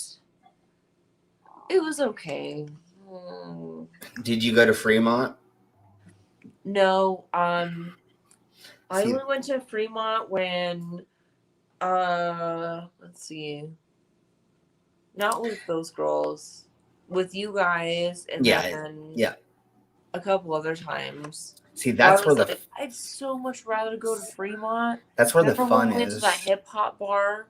Oh, we had so much. And everyone was super chill with all of us. Well, you remember what happened? The owners came over and said, "Oh my God, you're such beautiful looking people. Like, thank you for coming to our club. Here's free drinks." Hip hop club, and they're because like, they were like, actually, you're bringing in people and making the place hopping because you're dancing in here. And then we told them, we're a dance crew and we came out here to perform for this fetish ball or swinger event is what it was. So they were just giving us free drinks. A variety event, just I don't know. Yeah. But anyways, the owners came over and talked to us and gave us free drinks and said thank you for being here and for dancing, for hanging out. And it was so much fun. And then we went to the nicest bar that anyone was to us. Well, we went to the Daredevil bar. What's the Daredevil's name that tried to cross the what's the famous Daredevil in the Americas? Come on, I know somebody knows. So it's Evil Knievel. Yeah, there you go. The Evil So we went to the Evil Knievel bar and they had his motorcycle. What? I don't think I was with you guys. Oh, maybe. I went to some rock and roll bar. That's what it was. It was a rock and roll bar, but it was themed by him, but it was a rock and roll bar. Yeah, I was talking to the owner for a while, and he was I like, remember "See that all was the the." bar. And that happened next door. Yeah, and that happened there. And oh, the And that's weekend. what, Cute as fuck. What the hell? just to Anyway. bring this back to the Topic. the theme of the show. That was how historically street performers started. Business owners would have performers to come in to draw crowds. So having like people who look like you guys and us, you know, the kind of freaks and weirdos, people would come in just to see us, you know, and Yeah, just yeah. I remember sitting in a bar and people come over to asking if they could take a picture with me because I had like a Well, huge I big mean- mohawk haircut at the time. And it's like, Yeah, yeah. what, really? Yeah. You know, Uh, you know? Why do you think I'm here? Yeah, we know like, I mean, obviously, I don't look like Yeah. Slim. Well, But of course I not, but that was look the how whole I the whole. look, It was and like, I think for me, it's not so much like it's not how they spot him and they're like, "Hey, what a weirdo!" Da da da. With me, it's kind of like a parody, but then I open my mouth and they're like, "Woo, something's something's wrong. wrong. Something's off here." That's what everybody thinks when Tusk opens his mouth. That's kind Yeah. of my vibe. Like Sorry, approachable, but then they're say like, like those moms that are serial killers in movies. yeah, yeah. Right, You Brainless, get I'm it? going to say, Brainless, I'm going to say to you what I said to Mario yesterday. The And more of you course, I'll complain change about my my accent, look the less I'm going the to older I fucking. get. I just want it to be a progression, you know. Yeah. Experiment and stuff, but like aesthetically wise, I'm cool with my vibe. Oh, you've got that, kind of 50s rockabilly sort of slash trailer trashy kind of vibe. It's pretty cool. I like it. I'm okay with Yes. that. Yeah. Okay, one more time, Tusk. Yeah, as I said to Mario yesterday, the more people complain about my accent, the more I'm inclined not to speak English at all. And then you can complain. Yeah. This was not about your accent. It was the things you were saying. I'm sure the things I'm saying, I'm fucking lovely. So Brainless is I think nice. designer. Brainless is nice. What he really means is the shite you talk. I know I talk. That's what shit, he means. but we have a So right, much shit. right. Here's the thing, right? I said earlier on about when we start talking more about the history of performing and all that, right? Because I'm part of the travelling community. This is our history. We are the history of street performance through the centuries, where we would travel around from various communities, country to country, and so on. And we would make our money doing odd jobs. We were called tinkers. At one point, we would mend pots and pans and things like that. But a lot of the way we made our money was telling stories, playing music, and so on. And so that became the street performing tradition, which is why you find it's more all around Europe with the Romany. But when we moved to the UK and Ireland, we brought that with us. So there's I don't know if you've heard about the Blarney Stone. Yes. Yeah. Mm-hmm. There's a place in Ireland, right? The Blarney Stone, where if you kiss the Blarney Stone, it gives you the gift of the gab. You know, the ability to spin a yarn, tell a story, that sort of thing. You know, seduce women, all that. It's all nonsense, obviously. Yeah. You know, but I grew up in that tradition. Irish Stew, if he's still in the chat, will know this as well. Is like when you had to have a turn, you had to have a party trick. Yeah. You went to any pub in Ireland and there's 4 guys sitting there playing music, telling stories, telling jokes. You know, so this is how we grew up, where you have to do something or no one wants you at the party. So you learn a joke, you learn a song, you learn an instrument or whatever. You know, but now with obviously the advent of the dangerous and passing fad of electricity. You have record players and things like that. So you don't have to go and play a song anymore. You can put a record on. Yeah. But that tradition still exists. You're still expected to be funny. Which is why everybody in Glasgow and Ireland and Scotland and Ireland really thinks they're funny. Right? We're not all funny, obviously. But everybody thinks they're funny because we have that long tradition of performing. You know, Obviously, you're not all funny. I Oh. Okay, well, speaking of that devil, let's show some street performers, and then we'll speak a little bit more on the subject and go from there.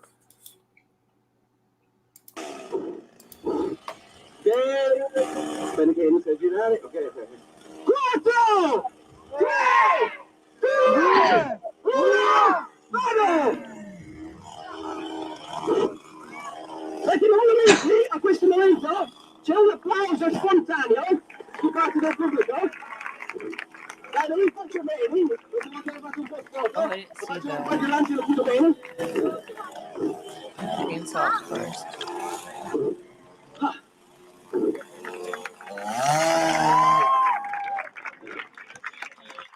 Let's see.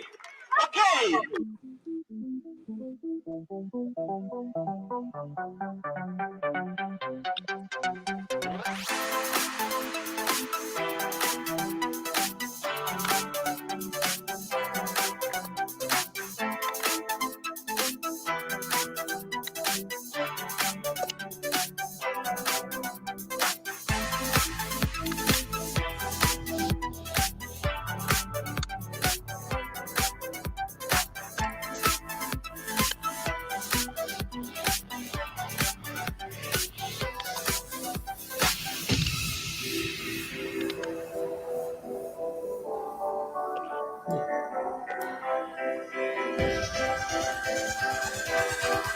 I think we're watching people that are mainly in Europe right now. Yeah, Or Brazil. Yeah. What's his plaza? Anyway, I used to date a Brazilian guy. And he used to say,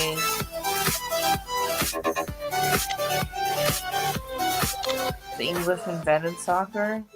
Dashing through the snow in a one-horse open sleigh. O'er the fields we go, laughing all the way.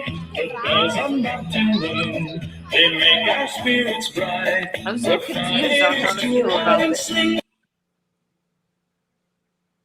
That is such a simple thing to make, but it looks so fucking good. Yeah. That's one of those things, isn't it? Any other time of the year, people would say that's just a guy with two puppets on a stick, but it's Christmas, so you get into the spirit of it.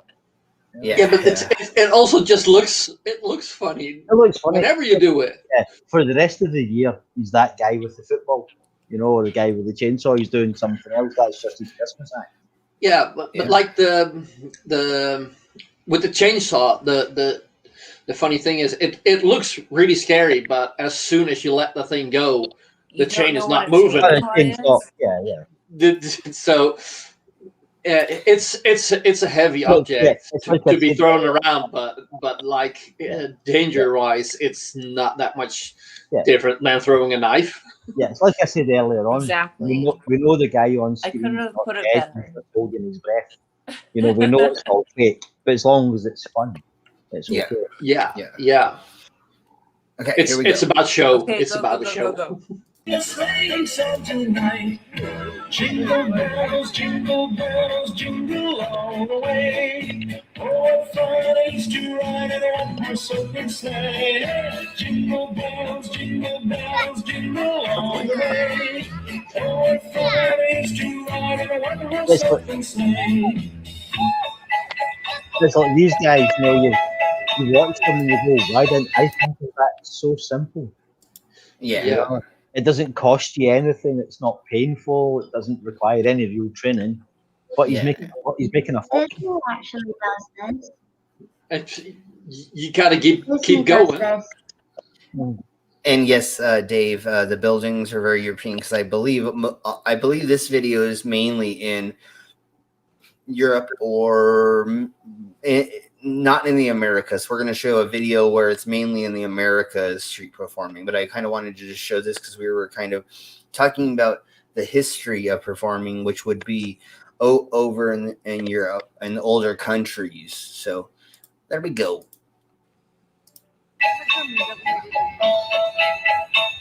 A day or two ago, I thought I'd take a ride and see Miss Fanny Bright was seated by my side. It looks so funny. I mean, if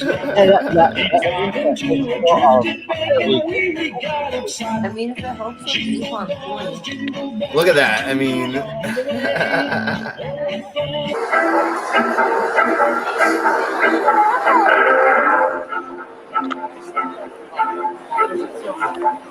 I wish they would have cut out the beginning.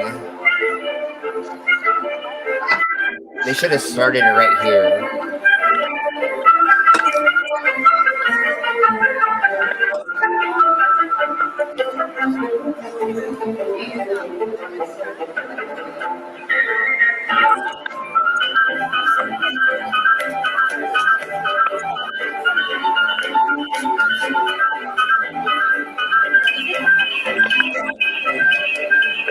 Brilliant.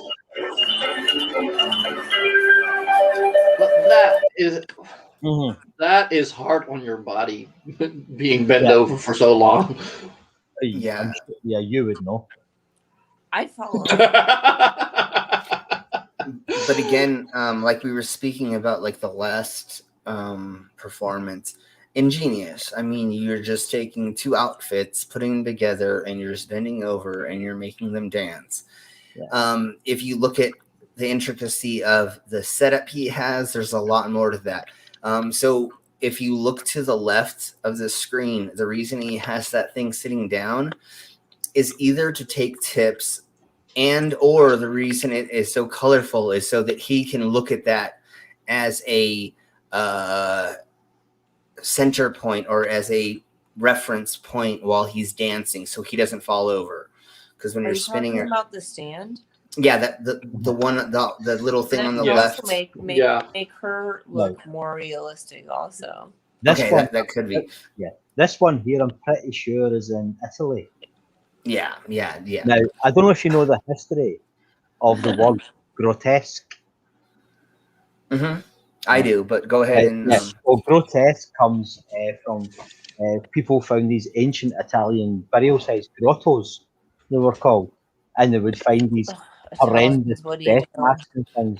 So that became known as grotesque. And if you look at the two performers, the two dancers, they're wearing like these Punch and Judy masks. You know, it's very, very ugly. So it gives it a kind of otherworldly feeling. Otherwise, it's just two people dancing in a town square. So, but they've got that tradition of the grotesque and the strange and all otherworldly, and all. You know, and that's why they painted all the colors, right? That's why it's like rainbowy and to be vulgar and I feel like a sense of unease. Yeah. I feel like an important point with our generation, we're so used to everything so pristine and action-packed and beautiful and pristine and big. And back then, like, and today too, that's what makes Busking. Sorry, that's where my family's from. Like Busking is, it's something not fake anymore. That's real, and maybe it had similar ties to like village. So does anybody know if there's a difference between busking and street performance? Yes. Okay, please explain, because I know a little bit, but I'm sure you know more than me. Maybe busking is simply a way to make quick money, right? Where you would have people before the welfare state in the UK was implemented.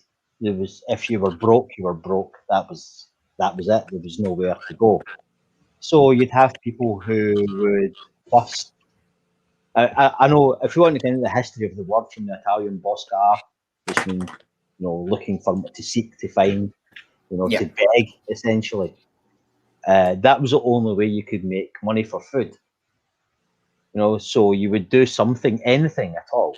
There used to be a guy in Glasgow who would come up to you and say, "Have you got £1 for the dancer?" And you'd say, "What dancer?" And he'd pull like a tea tray from his jacket, drop it on the floor, do a couple of steps, and go, "That fucking dancer." So you're like, oh, fair enough. Yeah. Look, that's busking. Street performance is choreographed. Busking is just winging it.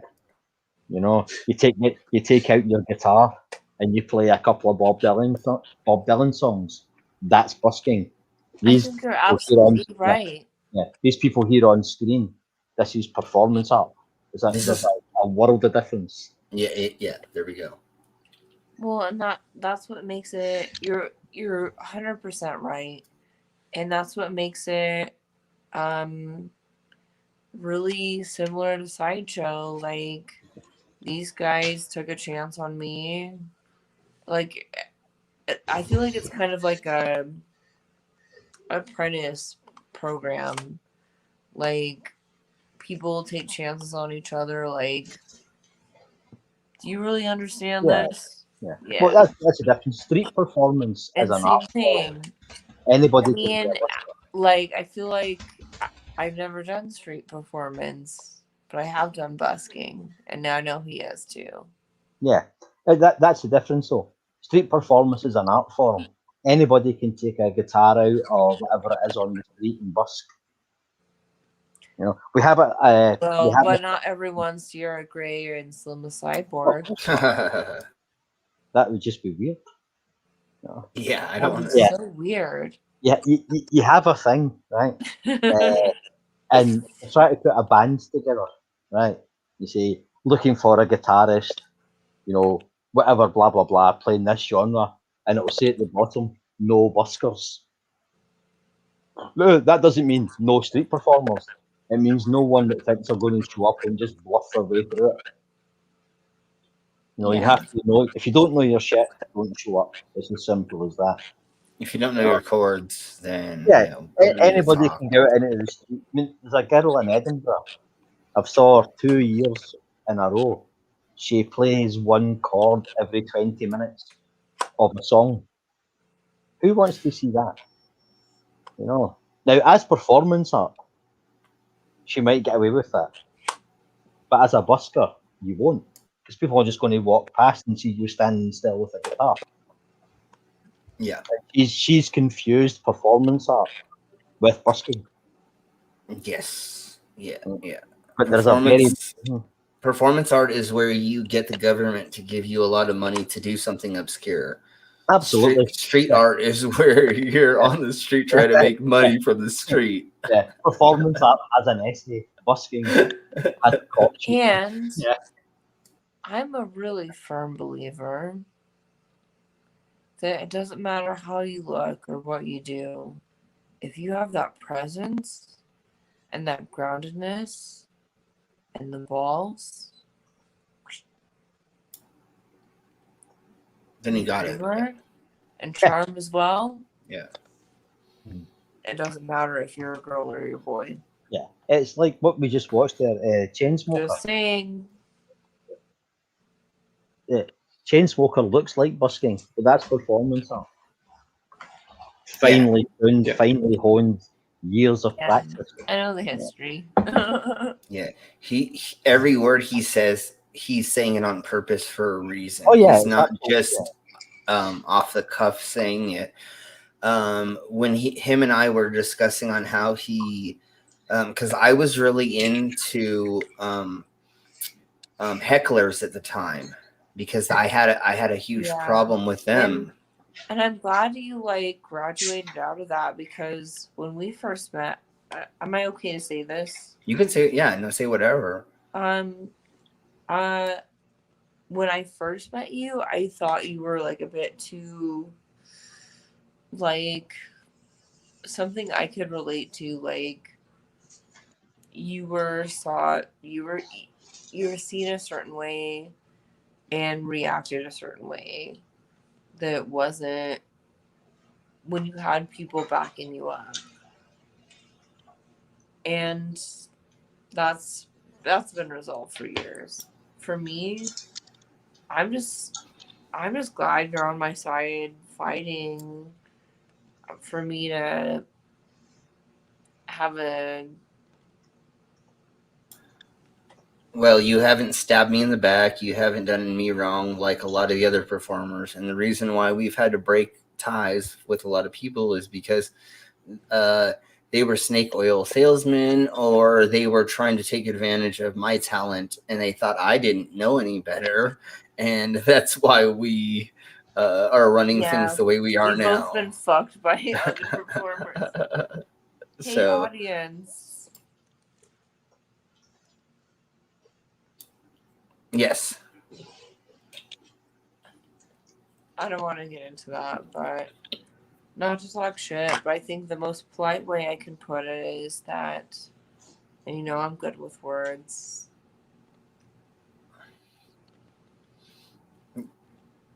We're all in this together, and to put someone down for being different when your whole career is built on being different isn't very kind, and it's not a good example. Well, when I used to go busking, I was never a street performer, but we used to busk. You know, we would busk just enough To to get beer.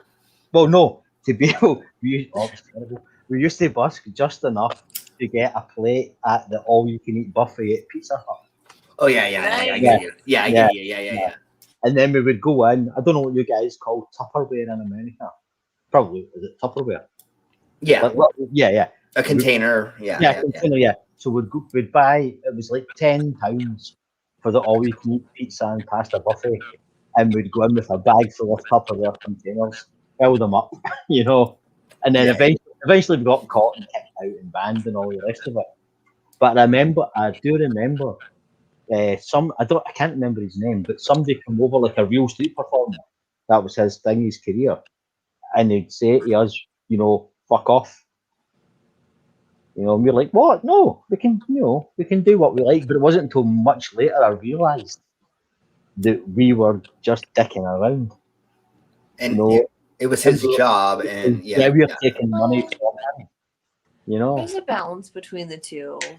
No, we you get. We didn't practice. We didn't rehearse. We were no talent losers. But you get the difference between a gentleman who sits in a certain spot every day to make money, and he sees a bunch of this load of jerk offs coming over and just being silly and making money, where he's like, crap, I could have made that. But again, I mean, you need to realize as a performer the different levels of performance. And actually, you didn't take any money from him because he wasn't there or he wasn't in the right spot. So I get where he's getting at. But again, you got to realize that I shared the streets with people of different levels. There were homeless guys that just needed the money and they couldn't do anything. Where you're like, hey, homie, you sit here and I'll let you make the money. After you got your dinner, I'm going to sit over here and make my money because I respect you because you're disabled or you don't know a talent, but you're a cool dude. So I'll let you make your money first and then I'll make my money. And then, but I get where he was getting at, where he saw a bunch of punk kids that were making money. Yeah. But that's how this world works, though, is we all need to make an easy buck in certain instances. And like, that's how as a teenager, or in my early 20s, how I made some of our money is we went and just spanged for money. and I call it spanging because that's where you like sit down with a sign or you're just like asking people as they walk by for money. I didn't realize when I was young that I should like do something to make the money. Well, Yeah, I'm sure it used didn't to- take that when- long. No, it didn't. Here's a terrible thing I used to do, and I'm not proud of this. Right, when we were broke, we spent all our money on beer over the weekend or whatever, which was quite a common thing. I used to get sent out to Panhandle at Yeah. the nearest underground station. Because you're the pretty boy. I know. Exactly we know. that. I'm the pretty boy, right? And I would put on the big dough Y's, you know, to spare a little change for the homeless with 100 yards away from my house. Yeah. You know, No, but I I respect could make enough money. your work ethic, dude. Yeah, I could make And enough pretty money. boys aren't my because- type, anyways. No. But people would go past on their way to work in the morning. They'd see me sitting there, you know, dressed in rags like fucking, you know, like a tragic painting. And I would make $20, $30 an hour, Yeah. you know. And I would sit there from maybe 8 o'clock in the morning till 2 in the afternoon. Yeah. And that was enough money to feed us for the whole day. Yeah. The whole week, sorry. All of us, you know. And I felt really bad for doing it because I knew I had wasted my money on beer and drugs or whatever. Yeah. And people would go, "Oh, that's such a shame," and they would give me money. People did. I remember a bunch of student nurses went past one day and gave me money, and I felt so bad about that because I probably had more money than they did. Oh man. Yeah. I remember the good old days of that. Going and spanging for the whole community. You know, you had like 12 friends back at camp, and you're like, oh, I get sent out because I look the nicest. Even though, and when Sierra gets back, we'll talk about what we're talking about as a pretty boy in the punk scene, because, honey, Tusk is not pretty. What the fuck? Not anymore. I'm not now. As I said before, Hey, hold on. You're punk pretty. Okay. Yeah. We're not talking about a chav. You're not a chav. Oh, like God. No. so, but you're punk pretty. Yeah. Just like I'm. You're punk pretty. Yeah.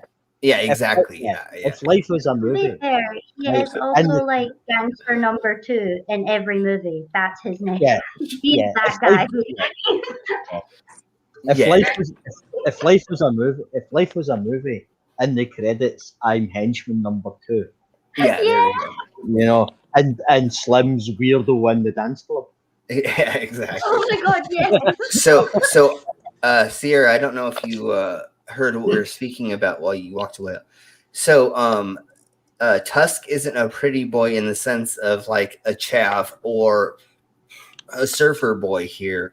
He's punk pretty, which means out of all the other punk kids, he was the one that you put in front of everybody. Yeah, I was. So, if we had no money or we had to try and convince somebody to let us in, I was always the one that got pushed to the front. yeah, just like me, like in front of all the other street punk kids, I was the more attractive looking one, even though we're not attractive, but we were the ones who were sent up first. Now I'm the guy that gets. Well, I don't In know them how situations, I was always. Oh, Tusk sorry. is. You go. Hold on. Wait, Go ahead, Sierra. I don't know how old Tusk is. Too Are you old. guys like the same age? Is this a fantasy where you're in high school? Is We're- like we're- a Stranger we're- Things let's situation? Let's just say we're old. Yeah. We're old. We're old enough to know better. Yeah. Excuse me. And again, this is when we were young, when we were punk Oh, yeah, pretty, but I or was we were. So, okay, we're not that way let me anymore. set up the situation. Yeah. I'm See, 31, and I'm I was modest about always that. awesome. Now I'm that. I say So I'm am that. I coming down to the future to rescue you boys? Yeah. Yeah. I might need a little help. So I think I used to be like this skinny little good looking kid. Now I just look like a thug. That's okay. You know, I don't mind that. I've cultivated that image. Okay, so I think Irish Stew is saying it the best. Yes, we're the least frightening looking out of the bunch, Well, probably. I used Even I'm sure we're hardcore looking, but out of some of the others in the crew, absolutely. I was always cut the around with one. people with no noses and their faces tattooed fucking blue. I mean, yeah. I'm the straight in our wee group, you know. And that time Well, there was I me who choose was to not look so frightening because Let I like how I look, A, and I think it's a little bit more frightening to not looking as frightening as I actually am. yes. It's like Yeah. the movie Creepy Perdita. kid. Yeah, the movie Perdita Durango. But not in the same way. They look very normal, Like, that's a but whole. no. Ask him about that. Yeah. That's a whole thing. No. That's why my we're whole friends, because we're like, oh. my whole philosophy is with just a very little effort, I could look a lot scarier. All it would take would be like a tattooed eyeball, a couple of metal teeth. You know, I could look a lot scarier with very, very little effort, very little financial outlay. Oh man, I can't wait to get my eyes tattooed. I mean, what? Me No, I want Fremen so bad. Do you know how much I love Dune? I feel like we've talked about this. Yeah. June the book series. Did you say? Did you say June? Or did I mishear you? Dune. Oh, okay. Like the blue, like the Well, light okay. blue. Not black. You would probably look better with black, or like, oh, Slim, like a light green. On my face. No, on your eyeballs. Oh yeah, so what I'm gonna do is I'm gonna do neon green in one eye, and I'm gonna do another color in the other eye, so it looks like I'm becoming infected. I might do red in one eye, and I might do green in the other.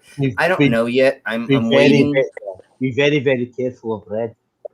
Yeah, I know we need to do. I'm allergic to bloody red tattooing.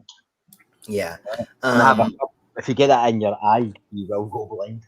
I'm allergic to blue. And what I was getting at is I want to do a little bit more research on colors, and I want to talk to people. And the person who I have stained my eyes, I want to get to know really well. Like, I want to talk to them for a while and become their friend. Why would you do that? Well, just like I did with my other body modifier, the gentleman who split my tongue. Him and I have been friends for 10 years, and we've been close. And I let him implant things into me that he's never done. Just like the person who tattooed my eyelids, him and I were friends for 8 years before. And I just don't let people modify my body that I don't know. I want you to have a relationship with me. I want you to want to not kill me, and not make money off of me, Yeah, it's like when I got my. Glenn, can we speak about that later? When I got my Ampellang done for the first time, it was a friend of mine who did it, and I was really nervous. He's like, "Look, this is going to hurt." He was very down to earth about it, and he said, "I'm going to do you a favour here." And he reached over to his right where he had a little pot of some nondescript white cream, and I looked over to see what he was doing, and when I looked over, he just went bang. He stuck a needle right through me. Yeah. But that was it done. Yeah. Said you weren't ready for it, you weren't watching it. But then him and I formed a very close relationship where he would try new things on me. Like, he'd never split a tongue before, and he said, "Can I split your tongue?" Sure, go ahead, like an idiot. And he did it. It failed. He did it again. But it takes that level of trust. Before we let Sierra talk real quick, I was a guinea pig for a handful of my friends that I gained a relationship with them first, and then we both came to the conclusion that we're going to try this on me. Yeah. It wasn't a I did have multiple people come to me and ask me to do things on me. That is true. I'm not going to say that didn't, but most of the things it was, I gained a relationship with this person and I came to them and said, who wants to tattoo? Will you tattoo between my toes, or will you tattoo my feet? Will you tattoo this part of my hand? Will you tattoo my eyelids? Will you tattoo my eyebrows, my throat? So, How's your implant? I don't care about that. which implants? Magnetic. Oh, they're doing wonderful. You want to see something fun? So can you and I have a meeting about that again? Yeah. We'll talk about the face. I really want to learn. I want to do the face, I but feel like if we're gonna do it, we should do it together. yeah. And Craig's okay with that. It's all good. So we want to. I'm supportive. We want to do our third eye maybe as an implant with them. Well, I kind of want to do like, oh, can you see? Yep. This. Did you have the same thing in mind? Yeah. Yeah, me too. Because I feel like we're similar. Like, I know it sounds like stupid, but we've been able to develop our characters, and you know that I didn't have that much time, not near as much time as you did. Yeah. I got kind of toddlers and tiaras by someone for a little bit. Yeah. And so thank you for understanding. Yeah, and we'll you open to that? Yeah, we'll talk about it. We're thinking about getting where our third eye is, just because we think there may be some kind of interesting kind of maybe we should do it at the same time to see like what, like just for a control, you know? Yeah. We had a friend who did it on their temple, so they did it in that spot, and then I've had friends do it in other spots that are in different areas that could be more susceptible to the feeling of it. So what I want to explain really quick is the reason why one of the reasons by getting it done is you feel magnetic fields. So I can touch certain things or be around certain things, and I feel a seventh sense around it. If an outlet is not live, if the breaker box is turned off, I can go up to an outlet and I can tell that it's off by waving my hand across it, but because I don't feel something. If it's turned on and I wave my hand across an electrical field, I'll feel it. It's just a little bit of a buzzing. It's not really major. It's not intense, but you're able to feel another field that you can't see. Hey. Yes. Is the intention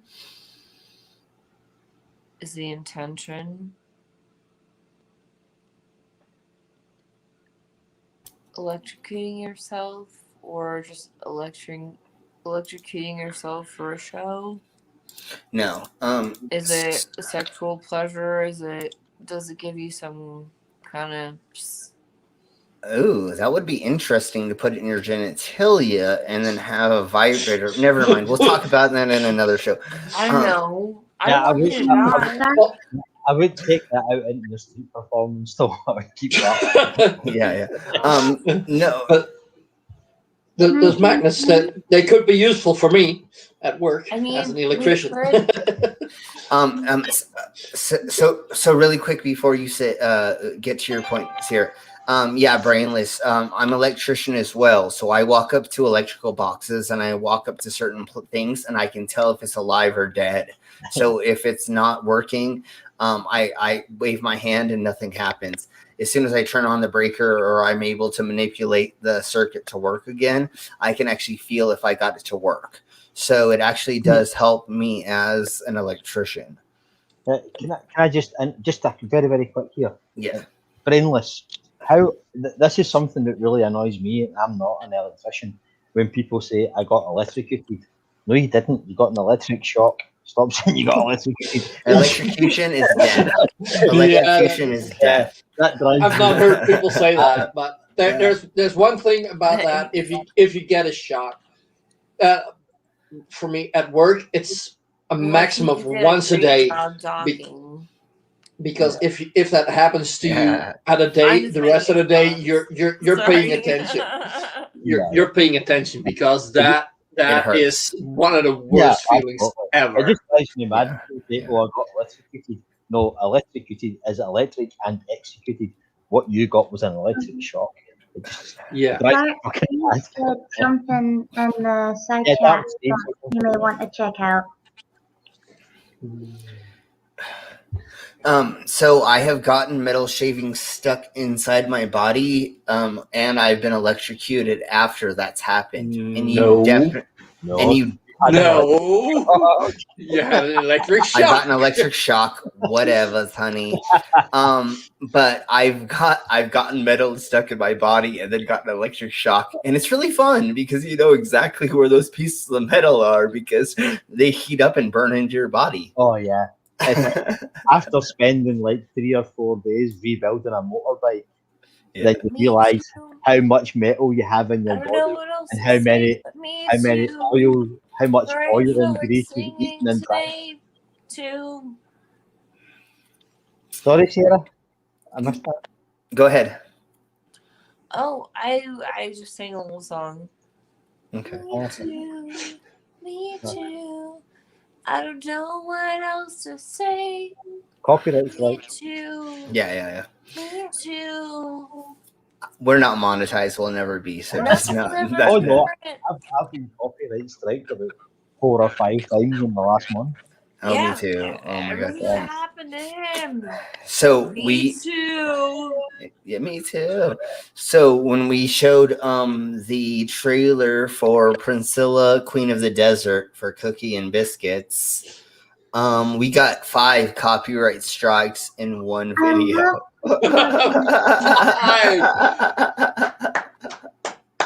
So yeah, so really thought you would know better than that. Because I'm not monetized, I don't care about the copyright strikes because there's no negative influence on my channel from them because they don't pay us. So it doesn't matter. It's just fun to watch the copyright strikes come in because it doesn't matter to me. It's fun. But speaking of that, really quick, I want to mention to Siara Gray, if you've not seen Cookie and Biscuits on Saturday morning, I would love you to watch one of our episodes. And if you could join us, it's an all-female panel where I'm Cookie and Tanner is Biscuit, mixed sweet tits. So we're in drag. You'll love it. Yes, I'll get in drag. Yeah. No. Well, we want a female panel. So it's Cookie and Biscuit that are in drag, but we want the female panel, and we talk about fun stuff. And most of it is transgender and about equality rights. And then we make fun of idiots. We make fun of people. Yes. And you drink coffee. And you drink coffee. While we're drinking coffee, honey. Like the perfect trifecta. Yeah, exactly. So we got everything. So if we could have you join us on Saturday at 11 a.m. is when we do that. If you're busy, we can. I have a photo shoot this Saturday. Yeah, well, it's honey. It's been a long time. I know, honey. Photo shoot. But every Saturday. I could do Sunday or Monday. Every Saturday at 3 p.m. Mountain Standard Time is when we do Cookies and Biscuits. So just next Saturday, go ahead and try to pencil us in. I'll send you a link to the show, and then you watch it. I feel like this would be funner. Actually, I'm getting paid a lot. Actually, let's just do this, honey. Oh my god. Let's show a little bit of that. Let's just show a little bit of Cookie, right? How about this? What? So I super committed to this girl. This girl I used to dance with. Mm-hmm. Gold star stripper, but owns her own gallery. World Star? No, I'm just kidding. I'm sorry. Gold star. And her shit is so cool. It's gonna be me like modeling. I might straighten my hair, like leather jackets, like creepers, like. So, can I do that and then I'll model for you guys? I'm not used to modeling. Oh, yes, model for us, honey, for sure. So if you guys want to come there and like see what's up and see if I'm even like something you even want to work with. So oh my god, honey, what we'll do is we'll cross promote and we'll like work with you and we'll show off your stuff and then you show off our stuff.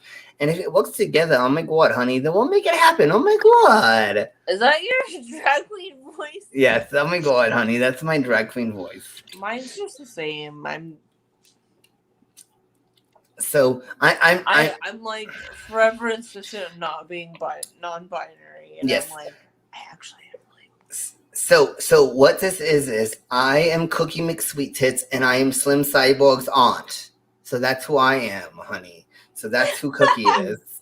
So let's watch a little bit of Cookie and Biscuit talking about some stuff so you can get to know who you are, honey. Yeah. Okay, and between me and you, I'm really sorry I haven't been like as work ethic-y as I usually am. I know, honey. Let's just have some fun and we'll talk about it later, okay? Let's just have fun right now and let's just keep this thing going. Let's just watch this, honey. Oh my god. You're not disappointing me or anything? No, honey, let's just we're all good. Seen the men starting to run around and they look so sexy right now. Some of them they shouldn't be out, but a lot of the men look good. What should I click on? Are they wearing those little shorts that I like to see? Not yet. Just watch, honey. They got the gray sweatpants on, which is just as good. You can see outlines of everything perfectly. Oh my god, honey. Yes, that is so great. Ooh, I can't wait until all the sexy little things start wearing no clothes at the out and stuff. My favorite time of the year. I just go and sit on the park bench and I just look at all the beautiful people. Oh, exactly. Just watch them go by. The women even looking fabulous. Yes. The men. I can show you my shirtless, short shorts. Sometimes you might be able why to did I get do that? a little peek of something, even with the women, and it's a good time.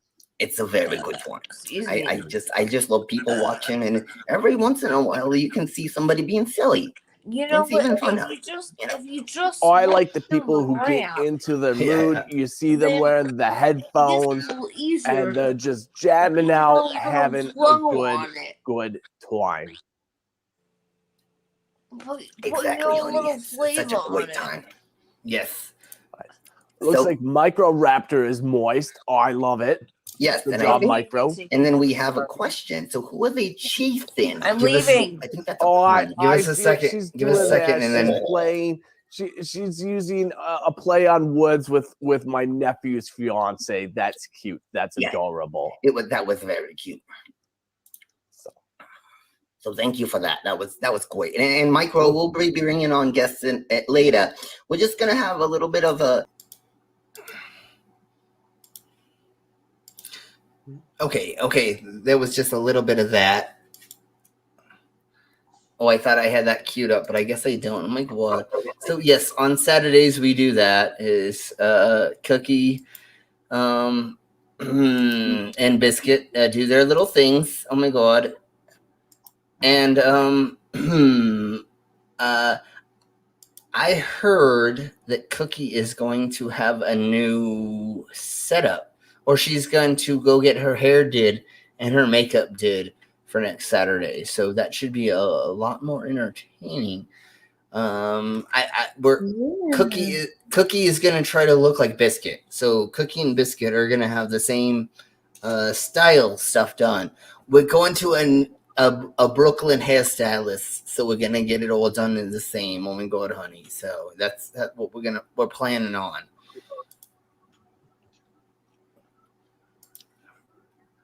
So you guys want to watch some more Buskers? Oh my god, Honey. Yes, please. Yep. Oh, we have a question though. Yes. From Tina. Talking about your magnetic implants. Yes. Eventually, they're going to degauss. Can you regauss them safely? No. No. I didn't they're one of the stronger magnets, so they should have a 4 to 10 year life, as long as I don't keep electrocuting myself or electric shocking myself. But one of the I'm just gonna have to get it taken out and put a new one in. I mean, it's not a big deal, honestly. Like, it's gonna suck balls to some small extent, but it's just having them replaced. The LEDs. Okay, no, sorry. The microchips that are implanted in me are only supposed to last 10 years before they have to be replaced. But again, we're talking about technology that gets replaced every year or so. So I may just have to get new microchips every couple years. That's just the nature of the beast. It's just like in Ghost of the Shell, they talk about getting implants every 6 months or upgrades every 6 months. You're just going to have to deal with that. And as long as I don't play with it too much, they should last longer. It's hard to not play with your magnet implants. You know what I'm saying? I mean, when you get it to, never mind. That's a whole nother story for fans only.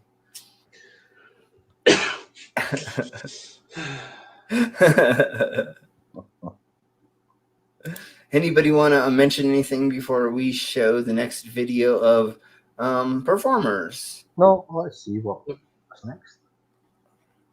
This is one of the things, because of what's been going on over the last year. There's been an absolute birth of street performers. There's just no one's out. It's Edinburgh city centre is one of the more one of the busiest places in the world. The High Street is one of the more busiest shopping areas in the world. Now it's completely deserted. Yeah, exactly. Yeah. So there's no use busking because there's no one there to give you money. Yeah, and so that's why I wanted to go over this a little bit, just because it's an art that's not there right now, but doesn't mean it's dead. It's just something that's overlooked during this part of time. And I used to make a decent amount of my income through busking or through street performing, and I feel so bad for the people that honed their skills doing this. As a performer, I haven't been able to perform on a stage in about a year. I did a wedding 8 months ago or something for 20 people in the middle of nowhere, while I had everybody like 10 feet away from me. The video of that's on my channel. But I felt this at this point in time, this was something important to show, was street performance and how it's something that we're missing from society right now. When you go walk to the market, you don't realize how much these people entertain you and bring important and happiness to your life.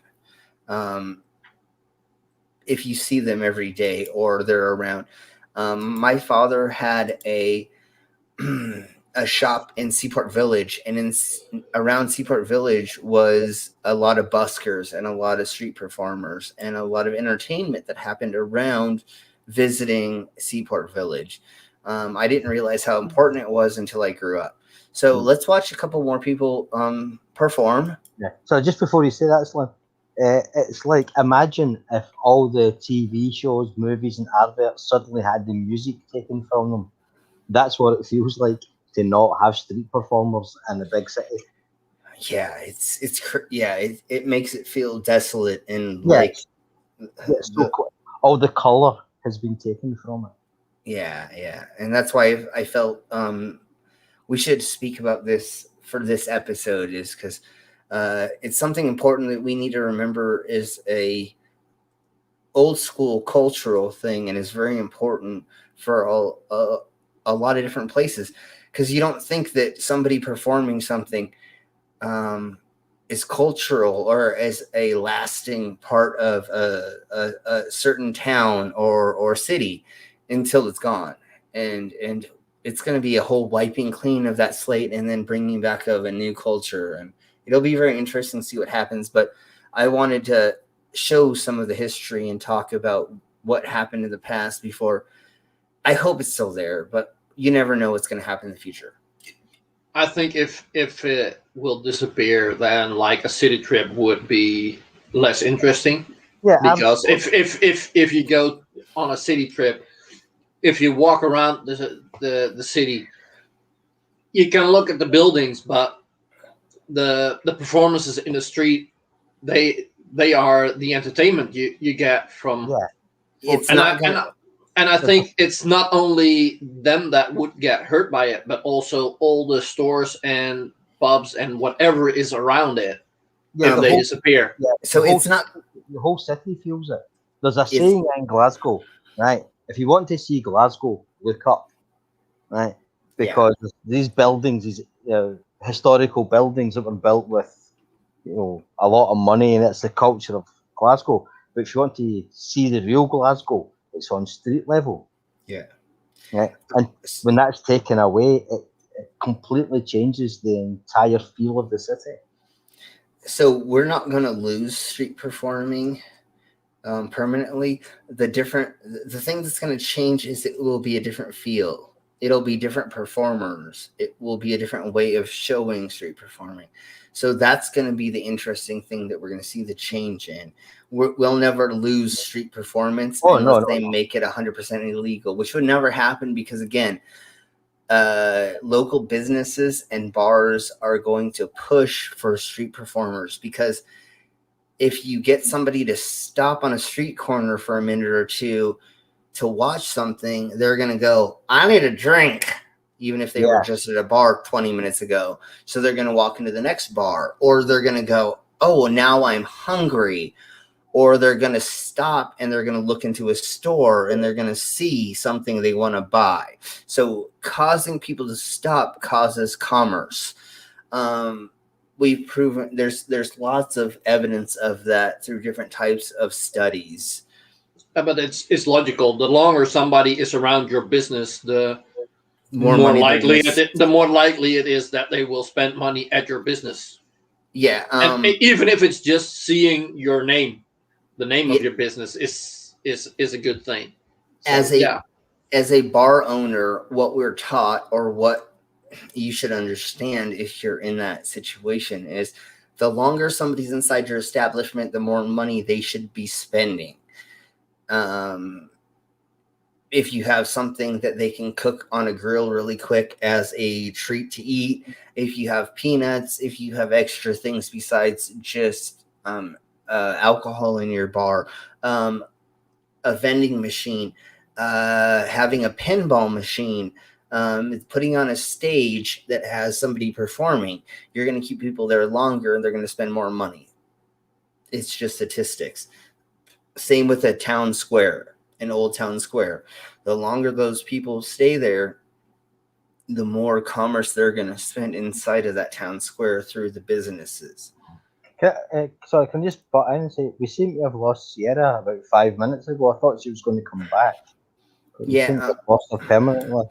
Yeah, she's still working out some of the logistics of her equipment, and we haven't gotten her up all the way with her new computer. Both of us were sick last week, so we weren't able to work on that as much as we wanted. So thank you for noticing that tusk, but she just hasn't come back in yet. This has happened the last 3 times we've done this, and she hasn't been able to come back in the last half an hour or so. In the future, we hope that she will be here the whole time and that she'll join us for other things we're going to do in the future. I'd like her to help us with Cookie and Biscuit, because that would be hilarious if she was there for that. Yeah, that would be fun. Yeah. For sure. How cute, how happy she'd be. She's got such a lovely, happy face. Yeah. It would be What I really want to see, right, is Sierra in a pair of horn-rimmed glasses. Oh, yeah. You know, standing outside one of those big what do you call them? Aero something aluminium trailers. Yeah, oh my gosh. That would just be perfect. Oh, we'll have to get a background for us 3 in front of one of those trailers. Yeah, the one Ash's got in Ash vs. Evil Dead, the big aluminium trailer. Yeah, I'd love one of those. Yes. Oh, that would be so fun. And then I think she is the sort of woman though that would just look nice in absolutely anything you put her in. Like she could be wearing a Birkin bag and she would look so cute and pull it off. Like yes, who's for gonna do sure. that for her? Yeah. Okay, for next time then, Sierra's to wear a bin bag and stand outside the trailer. That's it. Okay. We'll never do that. So let's hope that she's coming back. I will probably only go another 20 minutes, but let's show a little bit more street performing, because this shows a little bit more traditional street performing as well. We showed a little bit. Yeah, the Airstream. Airstream, Yeah. that's it. Yeah, exactly, Demon. And more alcohol, exactly, Irish Stew. But anyways, I don't think I need any more. no, I don't think any of us. Well, never mind. It doesn't matter. I do. Yeah, I was gonna say I can always go with more. So let's just read this record. The more alcohol the live band helps to sell. Yeah, exactly. And then if you have them invite back for another show, the more that you have entertainment, the more that you have commerce, and the more pathetic middle-aged men you can bring to your show who drink real ale. Yeah. Yeah, and the blues bands always get invited back.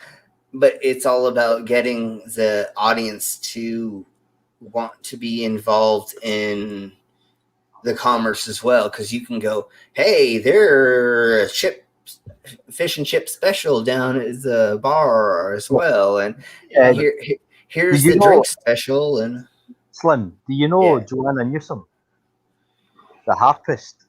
Yeah. An absolutely brilliant record, right? A few years ago, right? Beautiful record. Called The Milkine Mender, one of my favourite records of all time. Yeah. But she played a venue in Glasgow called the Grand Old Opry, which is like a kind of country and western bar. Mm-hmm. And it was a really bizarre setting, I'd never been before, but Glasgow and America have this cowboy infatuation, this common theme. Yeah. So we were in this kind of cowboy themed bar where they've got western things painted on the wall, the vulture and the cactus and all that. Yeah. They've got the chuck wagon, Yeah.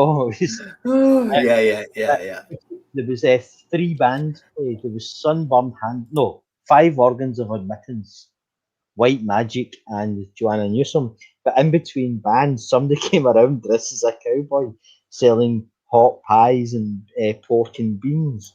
Oh gosh! Which is a completely different experience from any other venue in the city.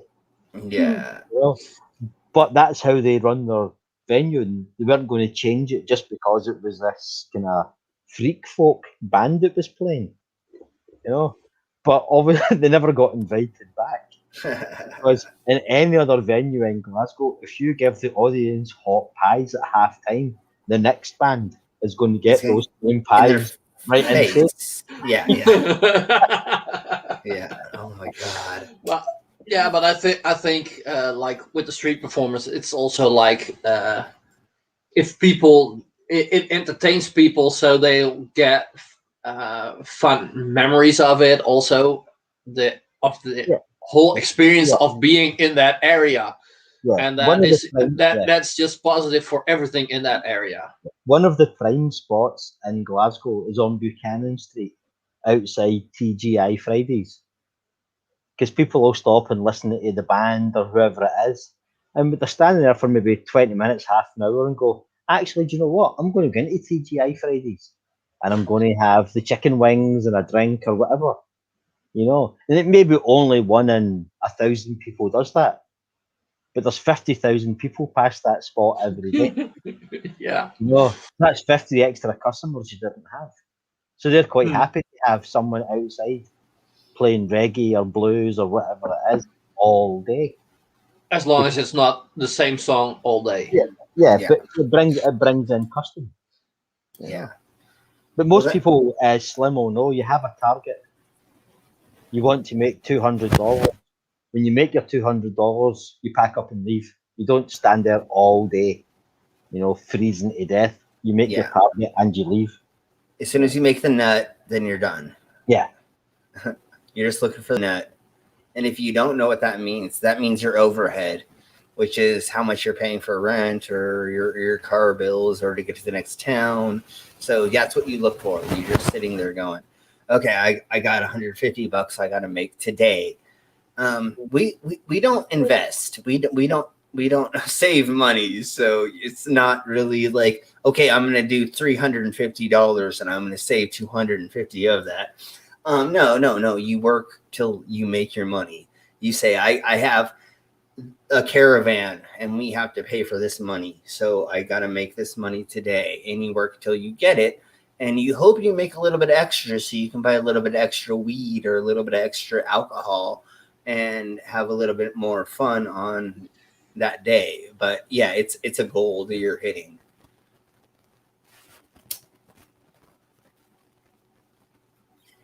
All right, but you were going to show a video. Yeah. So let's watch this amazing, talented gentleman. And if you want to send some money to us, there's PayPal and there's a Venmo in the side chat and or the description. So if you think that Siara Gray is sexier than me, please send her all of the monies because I know that she is way better looking than me. But if you want to just send me a little bit of, cash so I can make a little bit, that would be wonderful. But, send her all the monies. She deserves it. Etty and I don't use PayPal, and that seems to be the only method we can use. Well, you don't have Venmo in Europe, do you? No, we don't have that at all. Okay. Well, we'll have to figure out a payment method that is used in the UK that we can push for other people, because I know Et and other people in our community over there are doing stuff that they should be getting paid for, and we'll be promoting that in the future once we figure out a way to do that. And if you want to see some of us, just check out my channel and you'll get to see us doing stupid shit together, like playing games. Fun page. Yes. And mayhem. So if you don't know, we play Red Dead Online, GTA Online, and then I do some gameplay by myself. But let's watch some more stuff that doesn't involve my dumbass. Now, there are a lot of puppeteers working as street performers, but not many like this guy. Jolly Rotten is a punk busker character that travels around the UK to perform, and you can recognize him thanks to his huge backpack and gravelly voice.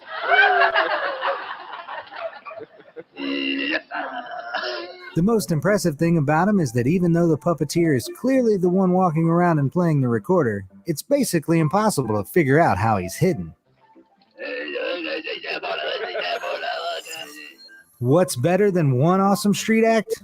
Two awesome street acts working together, of course. This guy is known as Taylor Thaw 1, or you can find him on Facebook as Hop Hop Acrobat, and he's a contortionist with some pretty mind-boggling tricks. Oh my god. Yeah.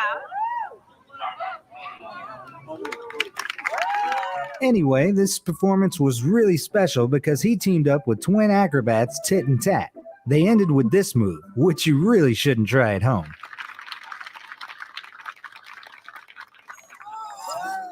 So this is another guy who worked at the Venice Beach Freakshow for a while, but his skill set is a little different from Morg's. Morgan the Mystic is a pretty mysterious guy. He can apparently move his organs from the inside and drive skewers through his body without bleeding.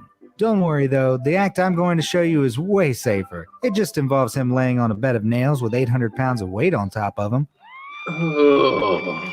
Isn't that guy that's turned into some bloody... Pretty much everyone who's ever played sports has a few football or soccer tricks up their sleeves, but they've got nothing on this guy. I mean, this mysterious British street performer managed to balance a ball on his head while climbing right to the top of a lamppost. Just take a look. I don't know if he was a street performer or if he just did this for fun, but whatever. Well, if you can get paid for it, all the better. Yeah. Some street performers do I don't crazy, know if he actually unbelievable, was or making downright money off dangerous of doing things to it. get a crowd's attention, but some rely on pure talent. Jack Broadbent music looks just like any other busker at first, but then you hear him play. Not only is he an amazing freestyler, but he also uses a whisk. I saw him in Amsterdam, and they had a crowd of about 300 people. It was Yes. Amazing. You know, the sounds he can make using that hip flask is mind blowing. You know. Yeah. But the guy there before, the Mystic guy, isn't that guy that's dyed his hair platinum blonde now, and he's some sort of like, oh, we're going to move to the next level of human evolution? Yeah. I think so. Morg. Yeah, that's him. Yeah. I hate him. He's a I'm gonna fucking say it, dude. He's a fucking douche nozzle. Yeah, I mean, I respect him for what he's learned he's been taught his body how to do, but he is a snake oil salesman now. Yeah, he's new shtick. His new wave. It's new wave. Move on to their next level of human evolution and everything. Fucking bellend. He's trying to say that he can teach you how to turn and I know you were saying this Tusk, but he was trying to say that he can transform you to the next evolution of humanitism or whatever that yeah. Through stupid crap, and I think he's selling something on the side. I think he's selling those balls that he swallows, but he's not selling them for that. I don't know, but he turned into a snake oil salesman. Yeah. Just because his Todd couldn't figure out how to manage stuff because I think he was okay. I'm dropping it right now. I'm not talking about American Freakshow. I'm just gonna leave it at. It was mismanaged, and now Morg decides he has to do some weird, crazy stuff that I think he's just doing because he's trying to make money and not do anything because we can't perform, which makes sense because he's probably has a condo that costs a lot of money. He probably has a significant other that probably isn't cheap. I'm not saying that having a significant other isn't, but when you live a certain lifestyle for a long time, you get used to certain things, and he got used to a certain way of life, and now the only way for him to make money is to convince idiots that they can transcend. Yeah, exactly. He talks about transcension through certain things, and honey, that's not how this world works. You're not. Never mind. Let's just keep watching this because I don't want to talk about that fool anymore. And we'll do a whole episode on him. I'm sure Tusk and I can do a whole episode on him. But let's just keep watching this. Whiskey flask instead of cords, and not many people can say that.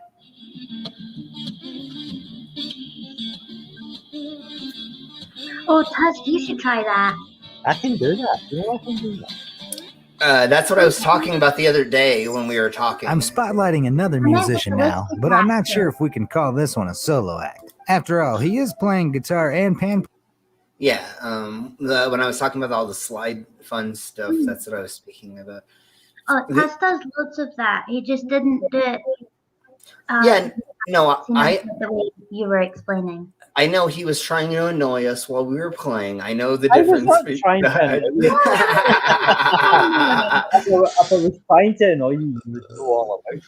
Yeah, no, it was actually really awesome. It was fun to be playing Red Dead Redemption while you were playing slide guitar. That was fucking great. Yeah, it was making cowboy noises. Yeah, I know, it was great. I'm like riding a horse while slide guitar is playing. That was fucking awesome.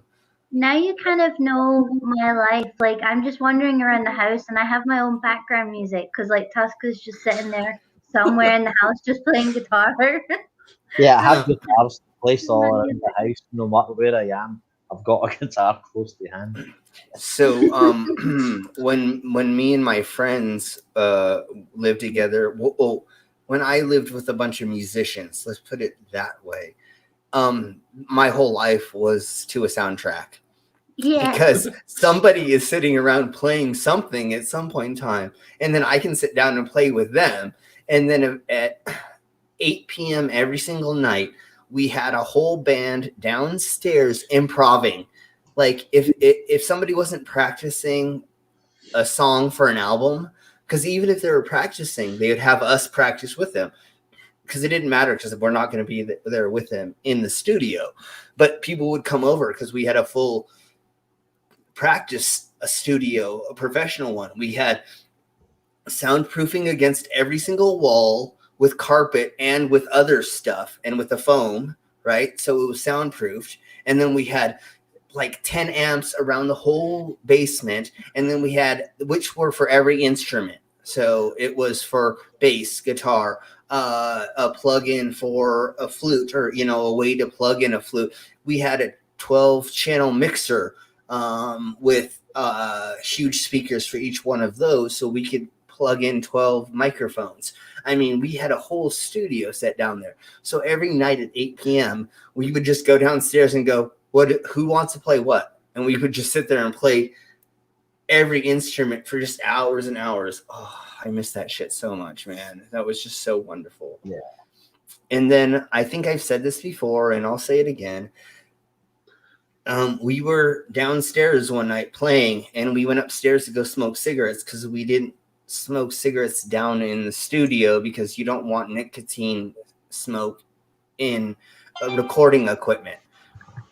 You know what I'm saying? Yeah, I mean, it's horrible. It's okay, but you don't really. So we would go upstairs to smoke cigarettes. Smoking weed, we would smoke in the basement, you know. But cigarette, actually, we found out would clog up equipment, and I had to clean more equipment more often if we smoked cigarettes around them. Anyways, we were upstairs smoking cigarettes, and this little 16-year-old kid is just running around the yard yelling, "Oh my God, Carl Alvarez, Carl Alvarez!" And we're like, "Oh yeah." We're like, "You mean Carl? Yeah, that's homie." And he goes, "Oh, you don't know who he is?" And I'm like, "What?" And he's like, "The Descendants album, blah, blah, blah, blah, blah." And then we all look at each other and we're like, "Oh, fuck. That's the basis for the Descendants."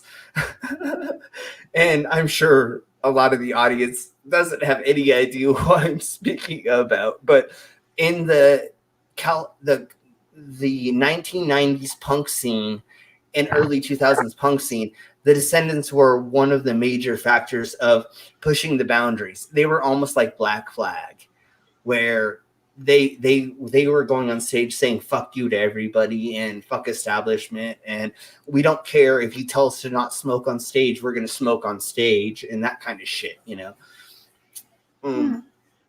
So when I was 14 years old, I saw him perform on stage, and now at 25, I'm sitting here playing music with this guy. You know what I'm saying? Like, yeah.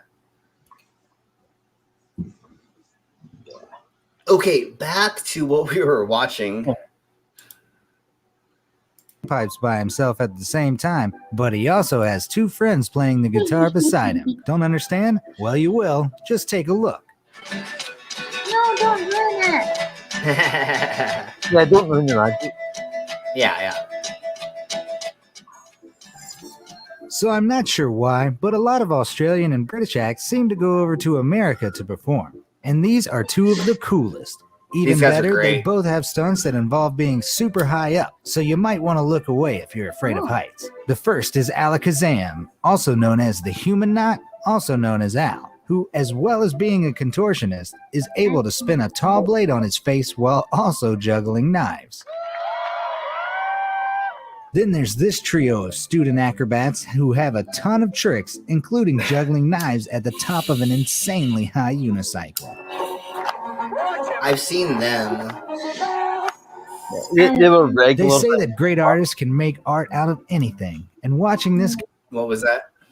Those guys were regulars in Glasgow and Edinburgh. You'd see them like every Saturday and Sunday. You know. I think I spoke. Go ahead, Ed.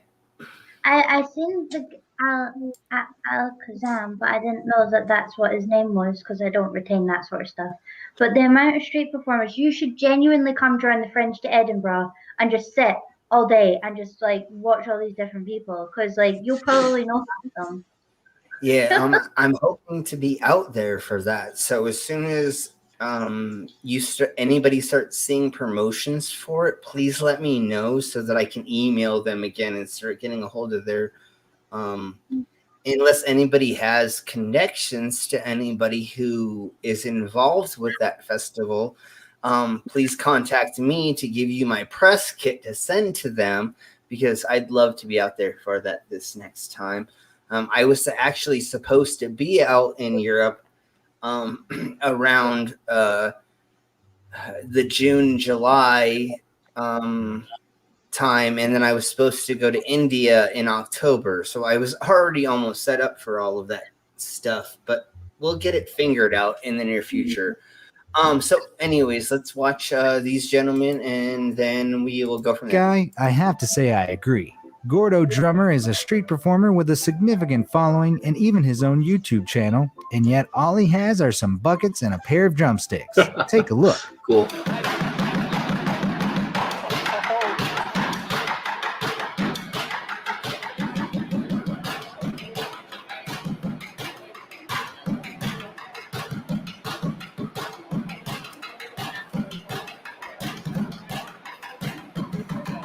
Not impressed? Well, sometimes he limits himself to just one bucket, and the results are still incredible.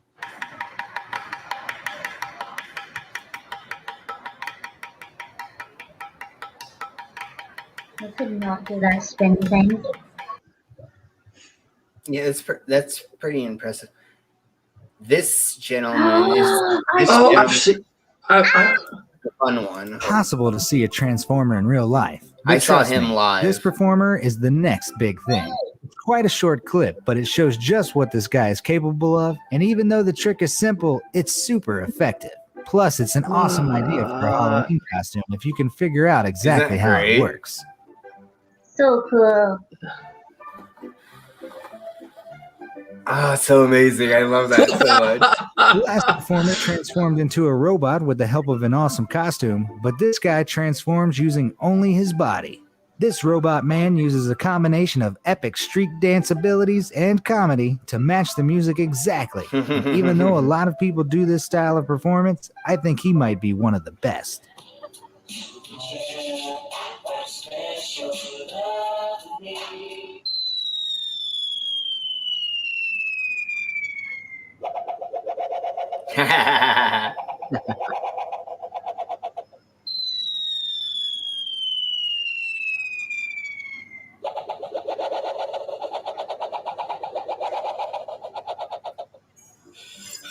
Have you ever seen the movie Labyrinth? Because this next act is just like that, but with a much more modern soundtrack. In case you didn't understand that reference, this guy can make his crystal ball obey his every wish and hang in midair with hardly any support. Pretty spooky, right?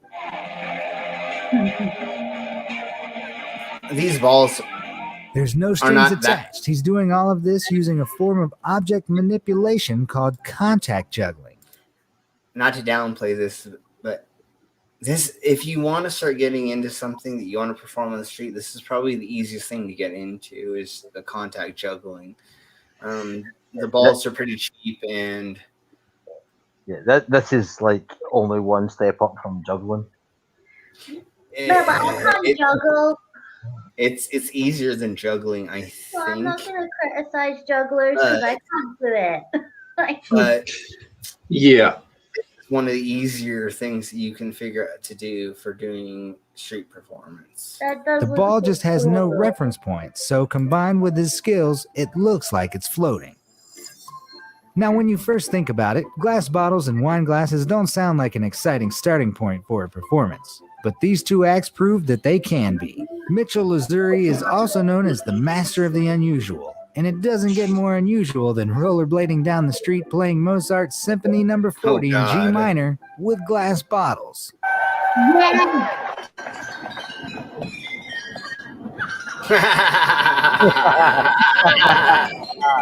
That's brilliant. That's great, yeah. That is pure. I love it. I absolutely love it. Brilliant. Wow. Then there's Peter Spatina, whose talent combines music and glass as well, only he uses water-filled wine glasses to create pitch, and the result is just magical. Like that. I broke the glass. Okay, that's pretty talented. He's not just like barely doing it. He's playing that shit. So okay. He made a little trick into art. Yeah, because I've seen that done in different ways where it's not as impressive, and that's definitely impressive. So okay, I give it to him. The first time I seen that was in Edinburgh Fringe, and it was somebody just doing it really slowly. Now, whether or not they were going to do something after that, I don't know, because I got dragged away. Because there was somebody else performing that obviously my dad really wanted to see.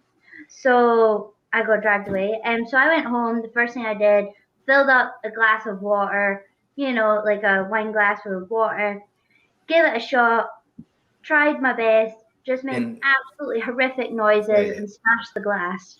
Yeah. So just like you were saying it, what I've seen before was somebody doing it very slowly or at a slower pace or slower tempo song. This gentleman is actually like rocking it. Yeah. So I mean, yeah. So let's keep watching.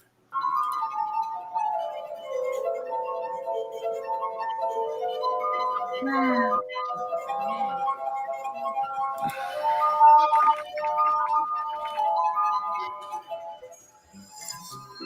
Normally, when you can't tell what is happening during a street performance, that's not a good sign.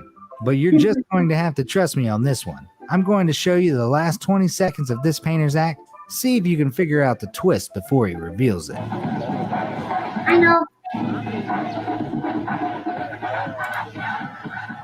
Okay, I think we've maybe already figured out, but go ahead. What? Down? Yes, yeah, he does all his paintings upside down. Okay.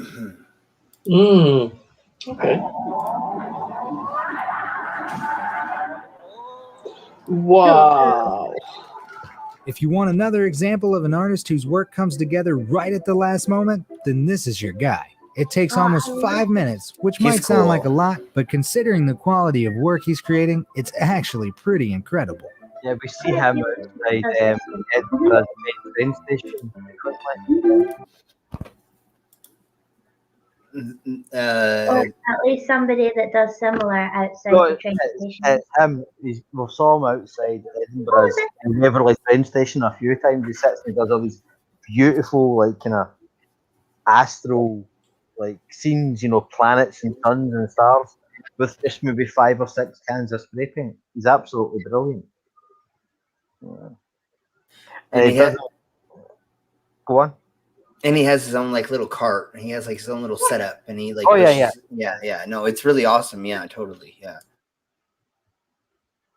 I always wanted one, like of his paintings.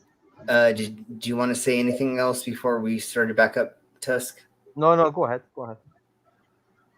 So you said in Edinburgh you've seen him? I've seen him in Edinburgh. I've seen him in Glasgow a couple of times. Okay. But he sells his paintings for like $5-10. You know, it's not a lot of money. But he'll sell 20-30 a day. Yeah, exactly. I mean, it's a he each one of those cans of paint are $5 each or something like that. Yeah. And if he uses just barely a spray out of each one of them, and then sells each one of those for $10, that's 100% markup. Oh yeah, his profit margins are huge, and his outlay is tiny. Yeah, and he makes it in like 10 seconds. So yeah, I mean his overhead is like nil comparatively to what he does. And he's talented. So I'm not downplaying his talent. I'm just saying he's able to like flip a coin quick. And when you're a traveling salesman or a traveling person, that's what it is. It's flipping the coin. How fast can he flip the dime? How fast can he flip it? Get your audience in, get them to give you money, and to get them out, and then get the new people in to get your money. I mean, that's how this works when you're in this world, or when you're performing in this way. When we're doing a nightclub, my goal is to get 200 to 400 people to stay in my club the whole time to spend the money. I don't care about flipping it. It's not about overturn. I don't want to get a couple people drunk, have them leave, have more people come in. Even though that's what happens, I'm trying to have the same 400 people sit in my club and spend their money the whole time. Where when you're on the street, you're trying to flip as fast as you can. All right, let's keep watching.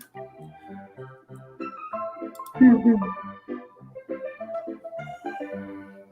look like this. Is that how they make the flat Earth?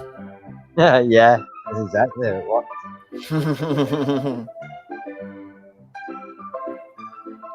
Look at how awesome that is. That's amazing. That's amazing. So far, we've had a couple of dancers and a couple of puppeteers, but nothing quite like this next guy. His name is Sebastian Campos, and his combination of dance and puppets makes for a performance that's just as goofy and funny as it is impressive, even if the costumes could maybe do with an upgrade. I've actually seen this video. There are many things cooler than human street performers, but animal street performers are definitely on that list. I'm not even sure what my favorite part of this video is. I'm caught between the dog's awesome costume, the slick choreography, and just how... I don't know if we can show this without you freaking out. Okay, we'll try. It may be too cute for it. Happy the puppy looks while it bounces through all those moves.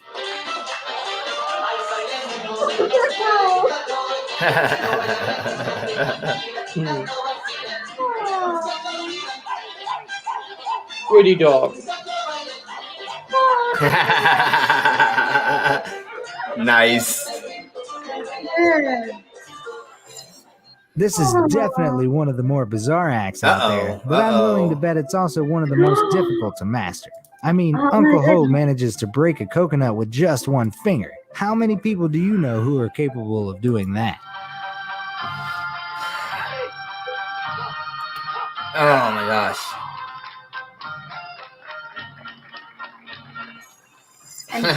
Living statues are basically the be-all, end-all street performance, and there are too many great...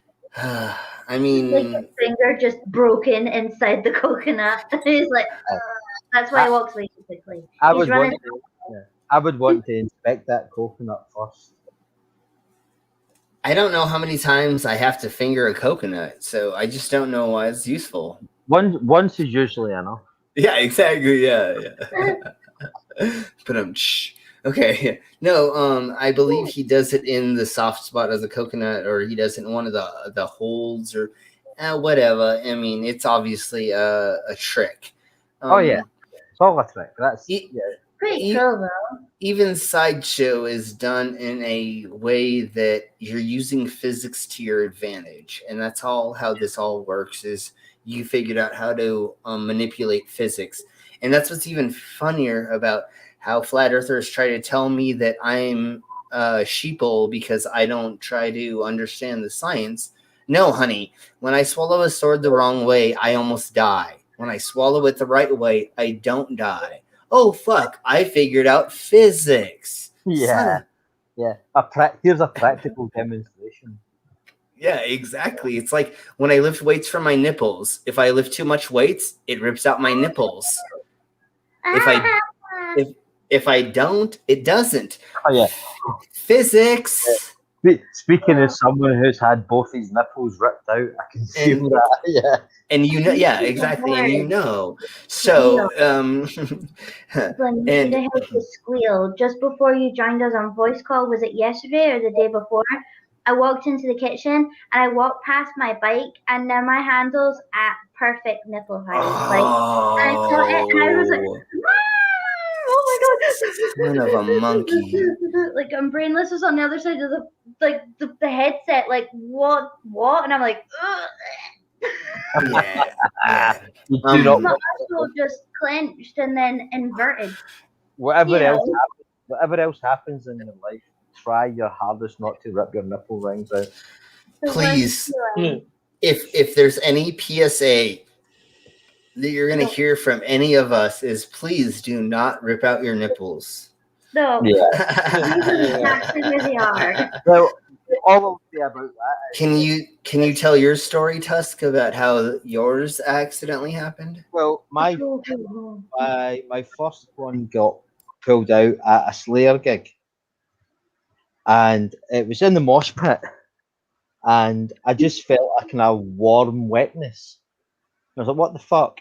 And I looked down my t-shirt, and I could see like I think it was my left nipple ring had been pulled out. So I went over to the first aid bit. You know, it was St. John ambulance, or St. Andrew's ambulance in Scotland, sorry.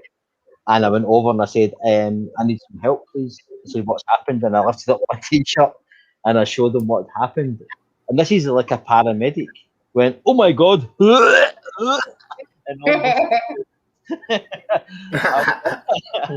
I'm there with this nipple that looks like this horrible gaping wound. Like, I have a plaster or some super glue, please. And if I remember rightly, he handed me a tube of super glue and just went, do it yourself. Oh my God.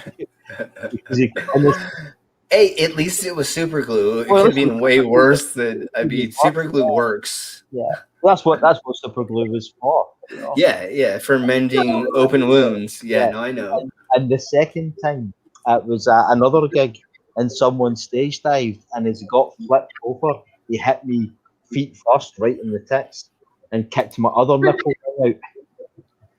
But I was just like, you know what? I'm so drunk and I'm so fucking high that I know it hurts, but I'm just going to ignore it.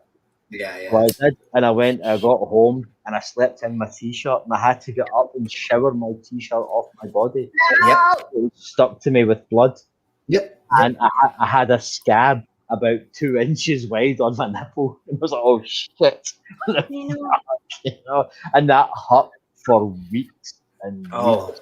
Oh yeah. The worst feeling is when you feel like you obviously I don't have to wear a bra, but like I put one on when I leave the house. It makes me feel comfortable.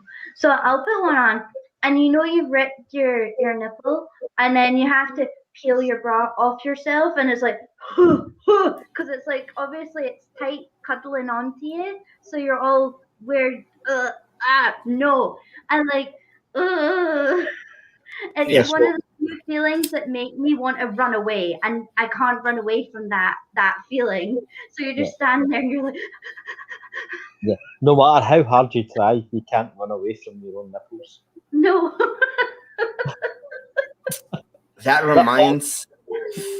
reminds me of re-splitting my tongue every morning for 2 months straight. God.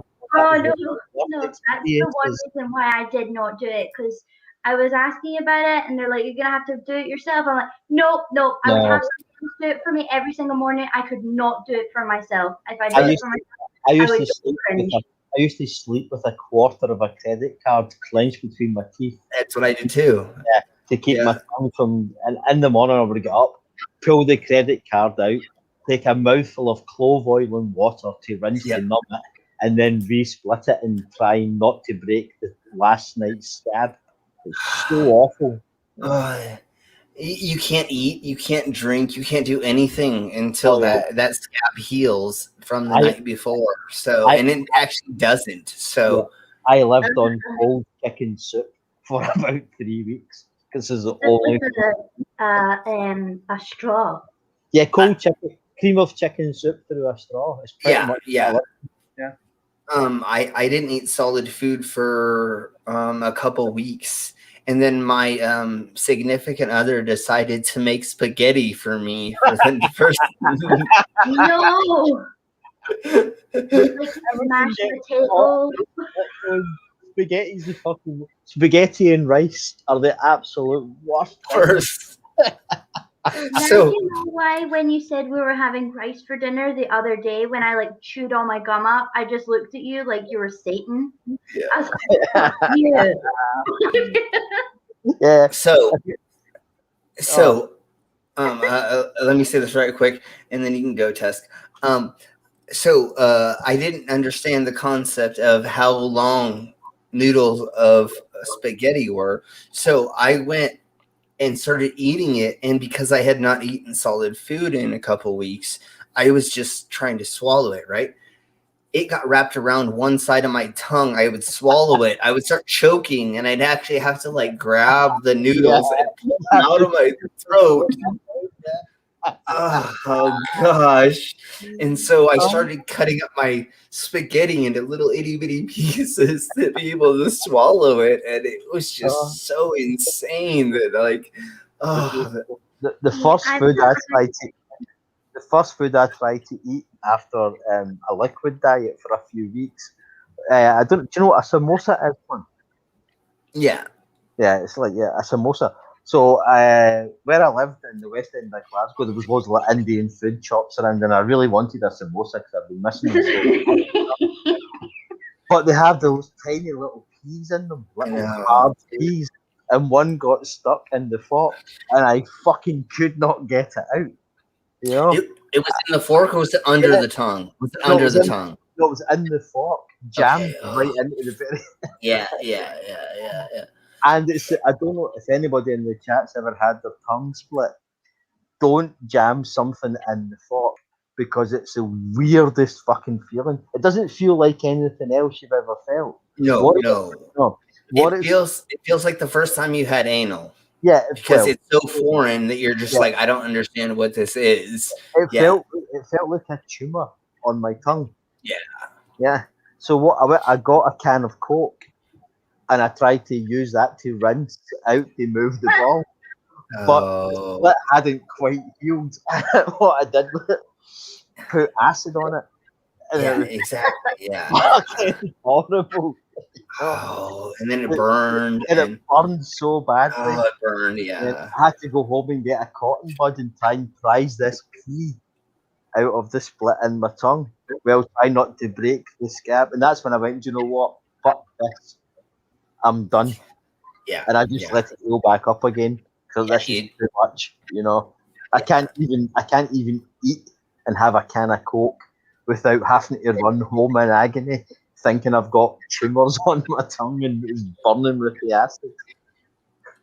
Yeah, that just lasts 2 months, and then it's okay. Not 2 months. But That's 2 months. Yeah. It's only like 2 weeks with a swollen tongue. When I had my piercing, I only had a tongue piercing, but so like it was only 2 weeks with a fat tongue, like and I can imagine it just being worse than that. But it didn't swell as much as it should have, which was weird but I was on the echinacea to make sure it didn't swell in the bruising. Fuck me, Ice Pulse was my best pal. Yeah, it's one of those things people say.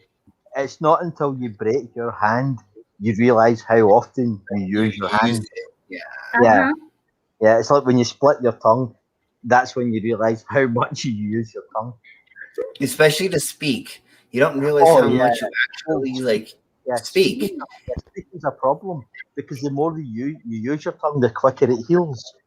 Yeah. You have to speak less, but at the same time, try and use your tongue normally So it's it's a strange balance. The more you use it, the quicker it heals. I But at just the same kind of, time, you have to. Oh, it's a weird thing. I've always wondered, how much differently do you move your tongue, like just normally now that it's split than when it's not split? Because obviously when I take out my tongue bar, I have this massive lisp because I'm used to talking with a weight there. Yeah. So like, how does it work? Like, I've always wondered.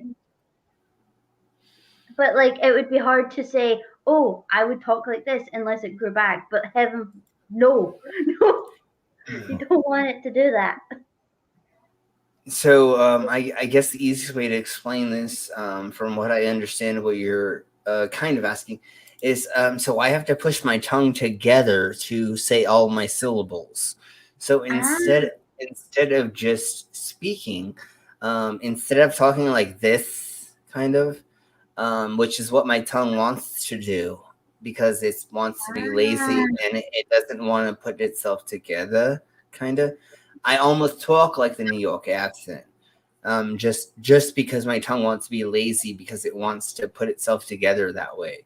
I actually have to force myself, so I speak like this or speak like this, like you just heard me say. I spoke with a little bit of lisp. And if you're in the Americas and you're in the Midwest, you can't speak with a lisp, honey. You get some big boys that are going to be like, hey, what are you talking with lisp there, boy? So you got to talk with a regular tongue. So I actually have to think about the way that I speak now that I have my tongue split. Because see, I'm just forever cautious about like chewing gum and like, things like that. What? Wait. Those are the things you have to. Oh. Wait, one thing I want to bring up. How the fuck is Brainless still awake? Are you still awake or are you actually asleep, Brainless? Or Bad Boy? Which one? Brainless is asleep. You can bow whenever you want, Brainless. You don't have to be here. Brainless falls asleep on stream frequently. All the time. I know. I just wanted to call him out one more time on it. It's a shame he's not here so we can shave his eyebrows. Yeah, I know. Oh my gosh, and we could write a dick on his head. Oh, son of a monkey. I so wanted it. One of these days, we will all get together, and when Brainless falls asleep, we'll get to. No, I would be tucking him in bed. Gibble, one of us. Hey, just because you tuck him into bed does not mean that Tusk and I will not run upstairs to go write a penis on his face, because we'll totally. No, I will lock the door. I'm not allowed. That's not allowed to leave to sleepy Brainless. I'm actually considering spiking his drinks. We falls asleep. No. Yeah. We're gonna take some ketamine and put it in his drink. Far too much of a sweet boy to behave like that to him. One of our hey, he's a cutie. Wait. Just to be fair, Brainless would love for us to put ketamine in his drink to take advantage of him later. He probably he put ketamine in his own drinks just so we would do that. Yeah, he's like, oh my god, I'm getting sleepy. Oh, I'm falling over with my butt in the air. I'm falling asleep. Oh no, my zip and my button's falling. Yeah, exactly. Oh no. Oh no. Oh, no. You could snuggle my unicorn teddy. I would share that with him. You know, Brainless wants that, so. Brainless, just so you know, if you fall asleep, I'm going to draw a dick on your head, shave your eyebrows, and there's a fairly good chance that Slim's going to bum you. Yeah, there's going to be a lot more that I do to you, honey, if you fall asleep in front of me. Yeah, things are going to get The poor thing. You might want to actually fall asleep for this part. That's why we have ketamine and other things to make it easier for you to wake up in the morning. I mean, never mind. What are we talking? One of Etty and I's mutual friends had as her Facebook status a while ago. She's a big fan of Disney, and she said all the people were laughing at me saying, haha, Disney's for kids. Yeah, well, ketamine's for horses. Who's the arsehole now?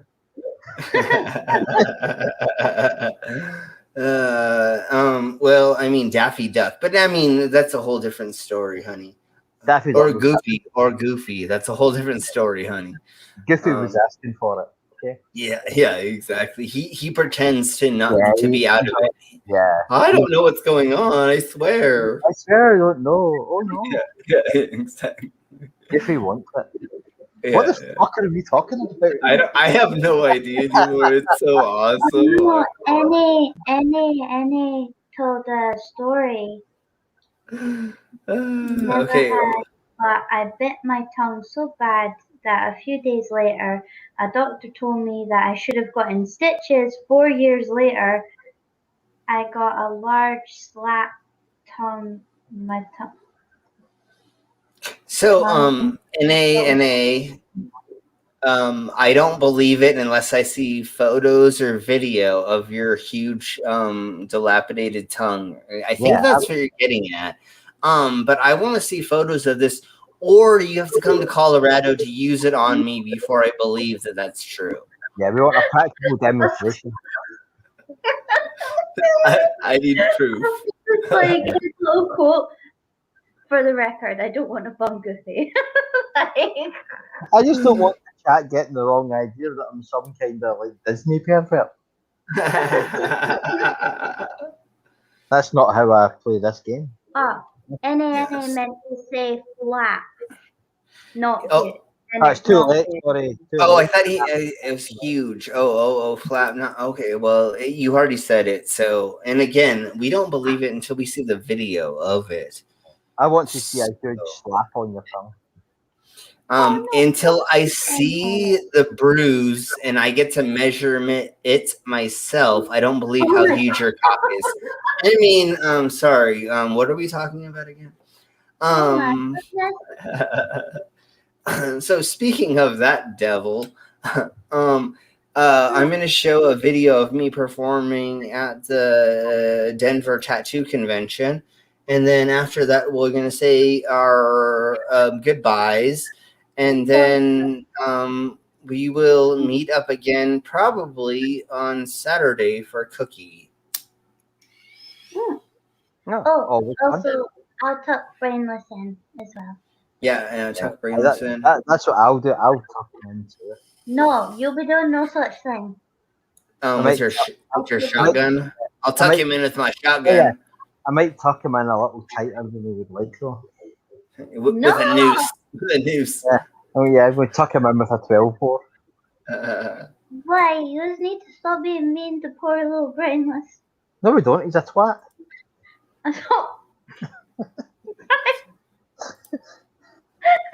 You can't hear me. I can say what I like. No, you're not going to be mean to him.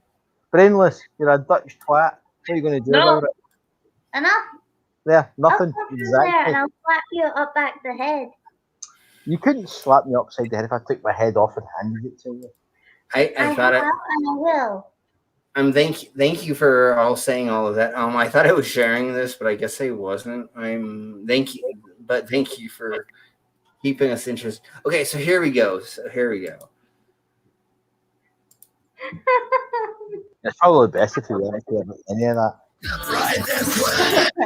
Life breaks inside. Oh, you're not saying it, are you? Right this way. Life breaks inside. Then wonder.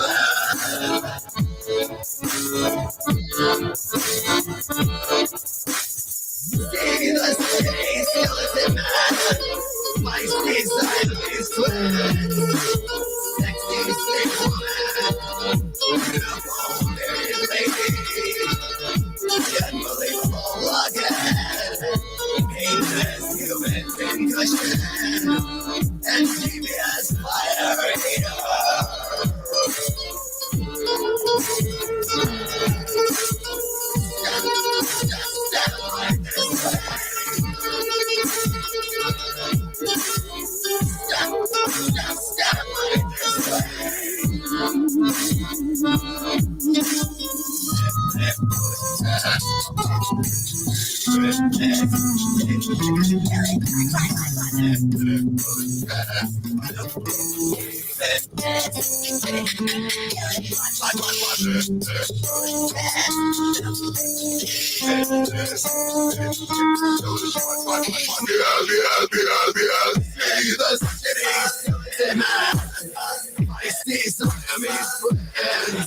Oh, jeez.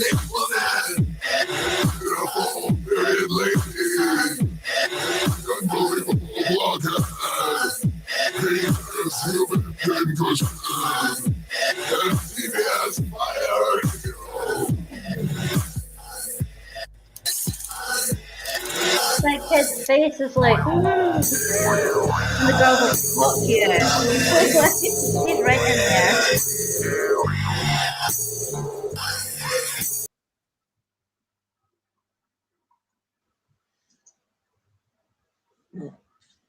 Oh, yes. All gone quiet. Yes. Anybody have any last words they want to say before I show my last video of me performing at the local gay bar in town, which is some of a different set that I do. Yeah, I got something to say. Probably best if I don't say anything. Go ahead, Good Brainless. Good night. I'm off because I'm. Oh, okay. You fell asleep, didn't you, little bunny? You fell asleep. I don't know. No. While you were I'll send you the nude photos tomorrow, Brainless. Don't worry, I protected you. While you were sleeping, things happened that you might not like. Oh. So that happens more often than that. So when we I come don't need to visit, sleep for that. when we come visit you in a couple months, things are going to happen to you that you're probably going to like, but you may not agree with in the morning. But you'll wake up happy. No, wait until I'm awake. Assuming you wake up. Yeah, exactly. No, they were mean to you, and I was protecting you to the best of my ability. Etty good, Slim and tough bad. See that? I know who's saying it, so I don't care. Yeah. The problem you've got here is like, while I recognise your boundaries, I don't really care about your boundaries. Not.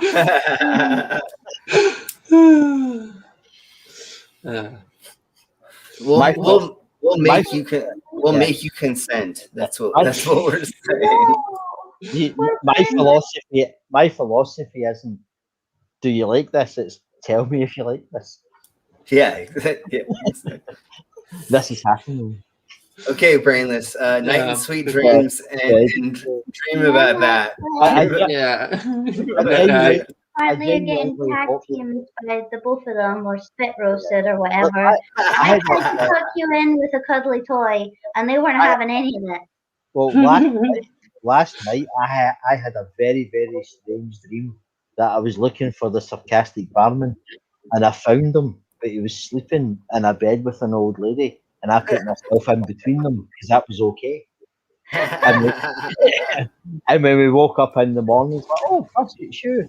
I said, yeah, sorry for just creeping in like that. He's like, yeah, no problem. And I'd stolen like a big £quarter of hash off him. And he was like, yeah, don't worry about it. Just put it back in my jacket. And, I was like, I don't want to wake up in the morning next to sarcastic barman. That would be fucking horrible. Yeah, you can better wake up next to me. Yeah. Assuming you wake up. Yeah. Okay, so good night, crazy people and people in the audience. Later, Brainless. Good night, Tina. And she says she's going to use some chili lube on you tomorrow. Yeah. So chili lube? No. Oh. Hey. Don't announce it until you try it once. I want to watch you try it once. No. You don't need to watch. Yeah. Oh, she sends me the videos anyways, Braidless, so don't worry about that, honey. Fuck you Oh all. my Night brainless. Good night, Yeah. sillies. Good night, sweet Night. friend. Night, NA, friends. no traumatized. Look what you did. If you're still watching this, you're not traumatized by now because you should already know what we're into. One in the chat if you want to see Tina do brainless with chili. Yeah, we need ones in the chat, and we'll post the video of that. Yeah, we'll call it street performance. Yeah, a street chili performance. What are you doing, Tina? I'm busking him, and I'm busking him good. Yeah, exactly. We're getting ones. It's all ones. You know, We've got I 2 ones love from Tina. nightmares that he's gonna have. Tina says one. Tina says one. Oh, Tina's into this. Yeah, she's going all the way. She's been wanting to insert things into Brainless for a while, so I mean, She's got the harness and everything. Honey. Well, And no, if not get she the harness. doesn't have, I will lend her mine. the Bad Dragon one.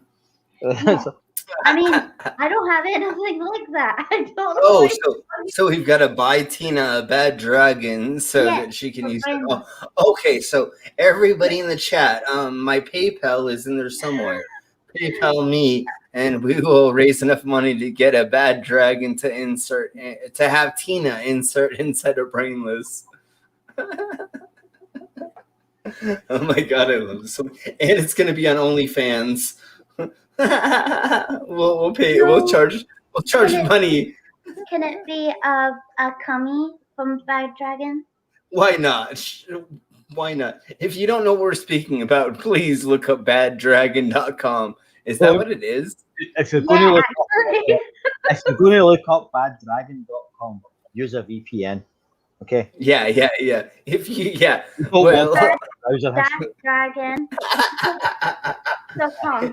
If you don't look up sex toys on your own, on your computer, hook up your VPN and make sure that you look it up through there because if you're using like a shared computer, or your partner might use it from once in a while, definitely VPN. Don't look it up on there because honey, it's not me, honey. Yes. Do not look at my computer. So, speaking of that devil, I will be doing Friday. I will be doing a virtual show with Arts Caravan. I put the link in the side chat. I'm going to put it one more time once I find it. Thank you everybody for watching. We want to thank our guest for being here. We're going to say goodbye while we show an outro video of me. Oh crap. Doing one of my thingy-mabobbers. So, Et and Tusk, say goodbye to everyone. Good night, everybody. Bye, friends. It's always a huge amount of fun to be on this stream. I enjoy it immensely. Yes, and we'll have lots of fun topics we're going to talk about in the future. Toys and how to use them and what batteries to use inside things or if plugins are better and other things. So we'll definitely be going over all of that. To be tied down via electrical plug. Yeah, I mean, me and Sierra have done that kind of play. I mean, I'll let her talk about that later. But yeah, that's something we'll discuss in the near future. And so, thank you everybody here, Tina, NANA. Thank you, Et. Thank you, Tusk. Dave too. And we will see you all in some of the next streams. And Saturday, I don't know if everybody out there knows, but we had a scare with Cookie and Biscuits and not being able to do our stream on Saturdays. and I was told that we are able to keep doing cookies and biscuits, and we're going to play games together. So we're going to do Cards Against Humanity. We're going to play Among Us and other games. And so we already have the team together and the crew. And so it'll be Et and Brainless and Tusk and a couple other people. And we're going to play games together and have Cookie and Biscuits playing.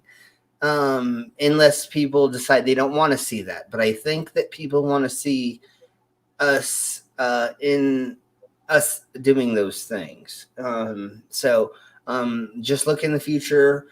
Subscribe to my channel. If anybody else wants to promote their channel in the side chat, please put that up there now. If you are not a mod and you should be a mod, please put that in the side chat so I can make you one. But I believe everybody here is one that should share. And please share anything you want to share in the side chat, because that's what we're here for, is just promoting each other and making a fun, safe space for all of us. So on that note, thank you all very much, and we will see you in the next stream episode, the next thingy that we do here on this channel. And please follow everybody's channel that is here participating. And again, just put your channel link in the side chat, and then everybody will figure it out. Because we like getting fingered. I mean, we like getting the button pushed to get subscribed to our channel, right? Is that what I mean? Okay. All right. Okay. Thank you all very much, and we'll see you in the next video. Good night, all. Night. Good night, Dave. Good night, Tina. Good night, Irish. Good night, everyone. Good night.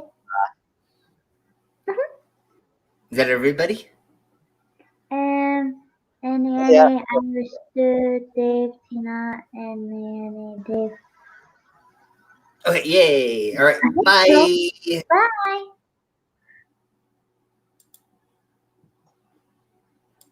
I think I did this wrong again. Hold on. Okay. Now, goodbye. Bye.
Oh my God, how does he do that?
Everyone, give a loud, warm welcome. Just a little bit longer.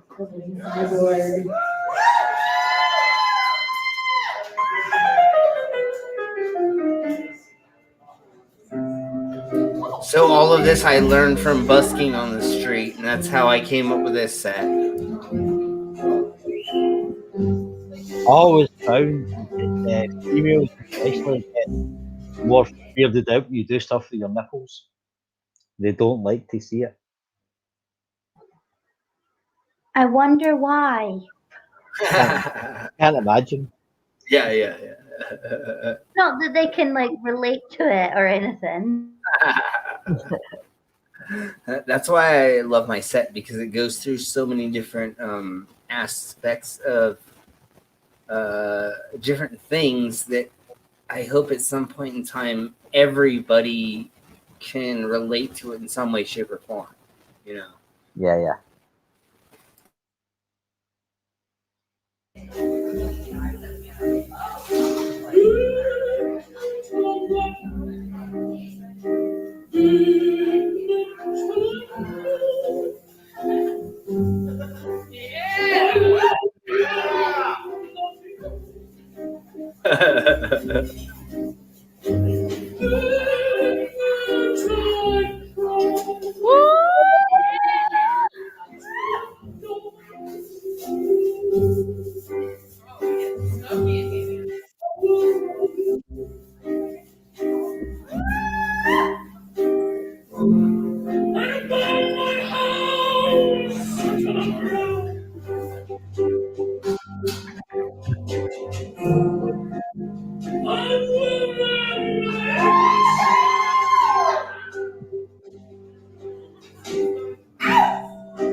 All right, ladies and gentlemen, you enjoy my set?